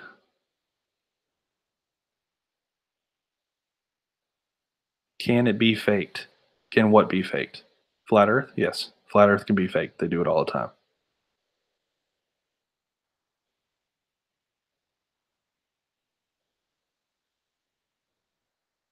Keep an eye on my channel in the next hour, Sally. News incoming on that front. Ooh, I wonder what Sean's talking about. Okay, I got to get out of my hangout so I can go join Sean for whatever he's doing. Yeah, see? Pete is literally accusing me of something I did not do. Yeah. I wish I was paying attention to the chat. What was well said? Dang it. Let's see. Blah blah blah. I'm not Timmy. Me and Timmy are two different people. Hith, yeah, Hith has done some good stuff lately. I've tried to actually, he's talking and I'm sending messages in the chats. Sometimes it's hard to know if he ever saw it, but if anybody knows Hith and has contact information with him, I'd really like to get in touch with him because he lives in my area, and I'd love to just go out and do some observations with him. Like just bring my kit, let him take the pictures, let him put it on his own channel with his, and he has full copyright to it since it's him taking the pictures. And I'd love to do that. I'd love to, share my kit with him. Multi-Tom. I just unblocked you from my channel. I was telling people how I like you, even though you're aggravating.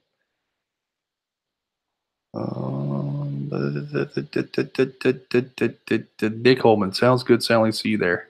Bye, all. Okay. Well, I think that's pretty much it. I'm going to shut down the stream now. It's been forever long, way longer than I wanted it to be, unfortunately. But I think it was worth it. Kind of showcases what has actually happened in the last couple of years on my channel, how it started, where it's gone, how I've had like multiple times where I thought this observation is going to obviously end flat Earth, and it doesn't. And the conclusion I'm drawing from that is that a flat Earth is not about evidence. It's about propagandizing, developed cult members. It's an internet cult. essentially, and they're not interested in truth. They're really, whenever I say that, I'm really talking about the gurus. I'm not talking about the people on the fence. I'm talking about the gurus. They're not interested in truth. They're really interested in monetization, selling merchandise, drama, whatever gets them the clicks on their channel. That's what they're interested in. They just want to make money off of gullible fools. That is very distasteful. I don't like it, and you know, that's why I'm here. That's why I'm doing what I'm doing. That's why a lot of us are here. When I say us, I mean debunkers. And one last thing for Multi Tom Tom, Sally, please bring proof it's not CGI. Multi Tom Tom, I did already. If you'd have been watching the stream, you would have seen that I actually referenced a number of videos that are live streams where I've taken instructions from the watchers to move or manipulate my camera. So yeah, it's 100% proven that it's not CGI. I also have validation from two different flat earthers now. One is Johnny Oops, who actually validated my observation. Actually, my observation validated his observation because his observation was first of Lakeway Center. So his observation validates mine, my observation validates his. And now we have Jose Gonzalez, who has made the same exact observation, and his observation actually validates my observation as well, proving that it's not CGI. We have multiple different people that have taken the same observation and published it now. Unless all these flat earthers are in on it with me, that should be good enough for anybody.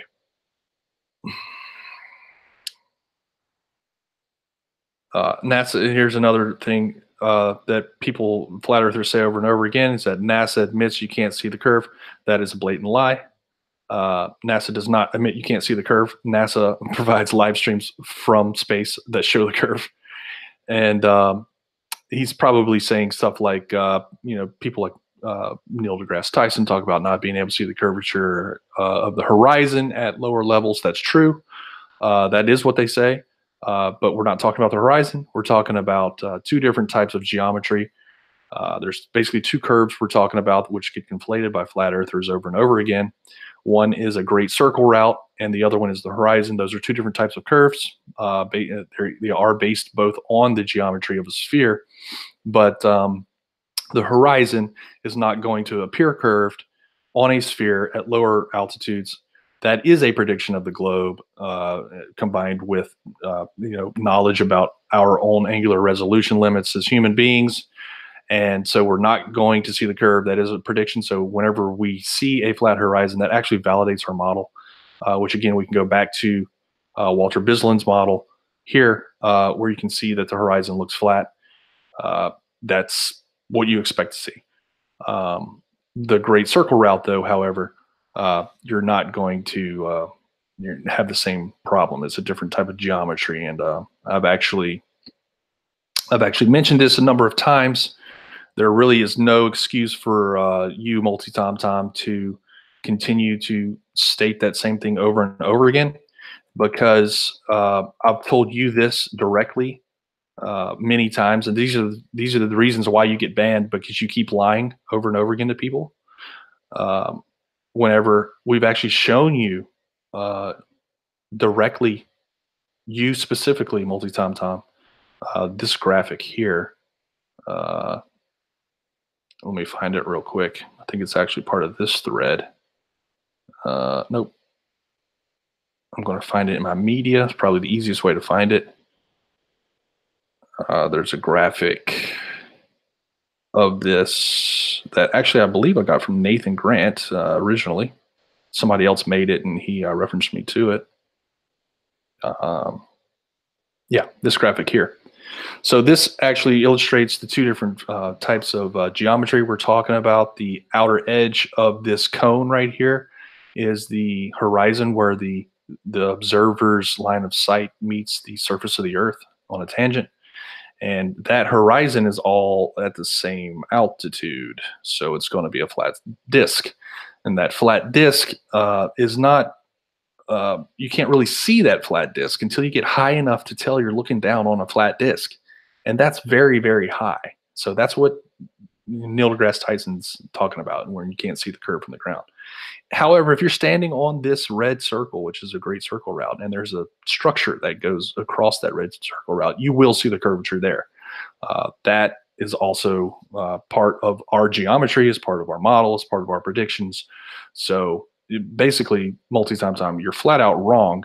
And the thing is that you're wrong because we've shown you this before. So you repeating the lie over and over again makes you out to be a fraud. It makes you out to be a liar. And that's why you end up getting blocked and banned, man.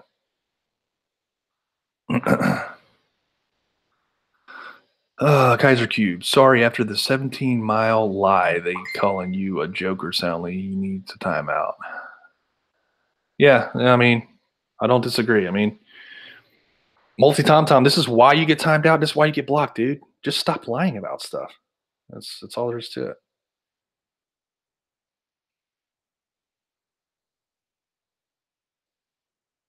Can Soundly explain why Eratosthenes was called Beta?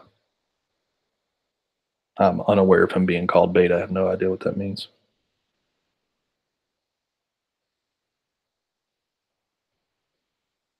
It doesn't really matter. It doesn't really matter what Eratosthenes was called at all. Can we repeat his methodology today and does it work? Yes. It doesn't matter what he was called. Doesn't matter who he was. Doesn't matter if he was a mass murderer or whatever, because that's not how science and reasoning work. Does the method work? Yes or no? Yes, it works. Period.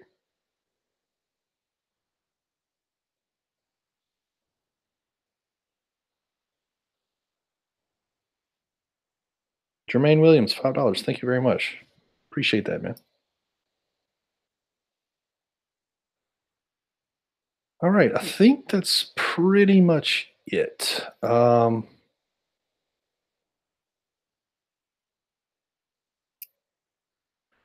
Godless heathen. Yes. I I kind of agree with you there. They know the Earth is round. It's just so far down the rabbit hole. There's no way out. I think that is true for the majority of them. I think they know that the evidence does work against them. I think they are in the rabbit hole, and they think that there's some flat Earth guru or shepherd out there that will be able to be their savior and figure out a way to come up with a model and stuff like that. But I think there is a way out for some of them, and the reason I say that is because um, Mick West has a book coming out real soon, actually, maybe in the next week, and I have a reference to it in here somewhere. Here it is. So, yeah, Mick West is going to be coming out with this book. You can go to escapingtherabbithole.org, at Mick West on Twitter. And he has a book that's coming out. It is available for Kindle or paperback, and I've already bought my version. But it is a way out of the rabbit hole, and it's done, with basically love and respect and helping someone to see why, whatever they believe is false. So I think there is methodology for helping people out, and I really like Mick West's approach. You'll notice that Mick West is never really calling people idiots or bad mouthing them or anything like that. We have a little bit of a difference of opinion there because I think there are some people that are blatantly lying, like the gurus, all the popular gurus that we know. I'm not going to name names here, but all the popular gurus that we know, I think they are blatantly lying. They know they're lying, and they're doing it for monetary gain.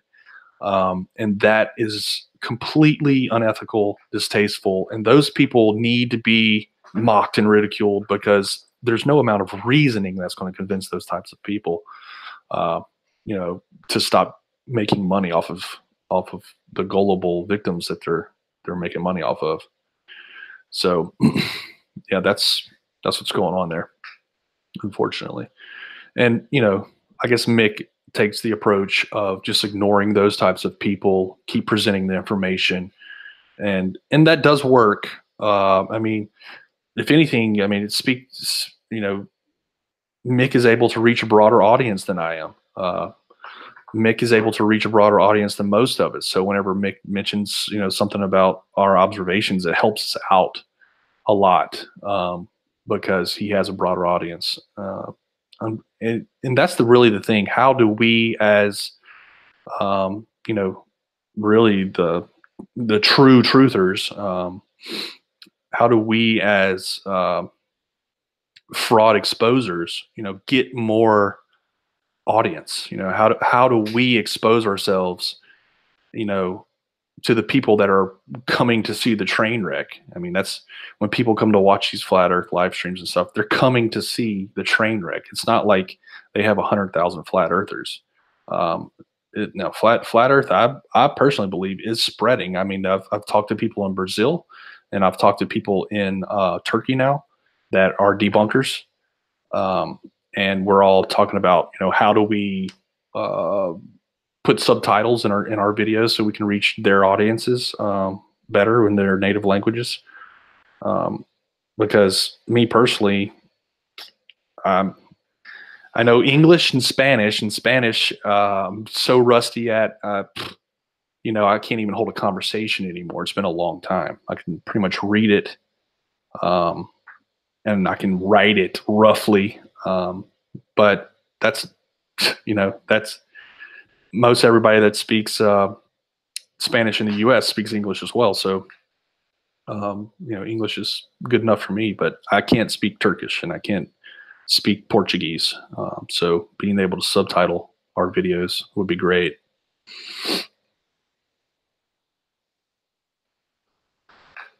So there's a big conversation still going on over there. Peake, I really dislike these distasteful comments you're making about Jose. I really do. I don't know why you're doing it. I really don't understand that. But that's the type of stuff that gets people blocked. I mean, and like, Kaiser is a Nazi, really? Like, why does that have to be? Why does that comment have to be made multi-time? You're just you're just illustrating the points that I've made in this video.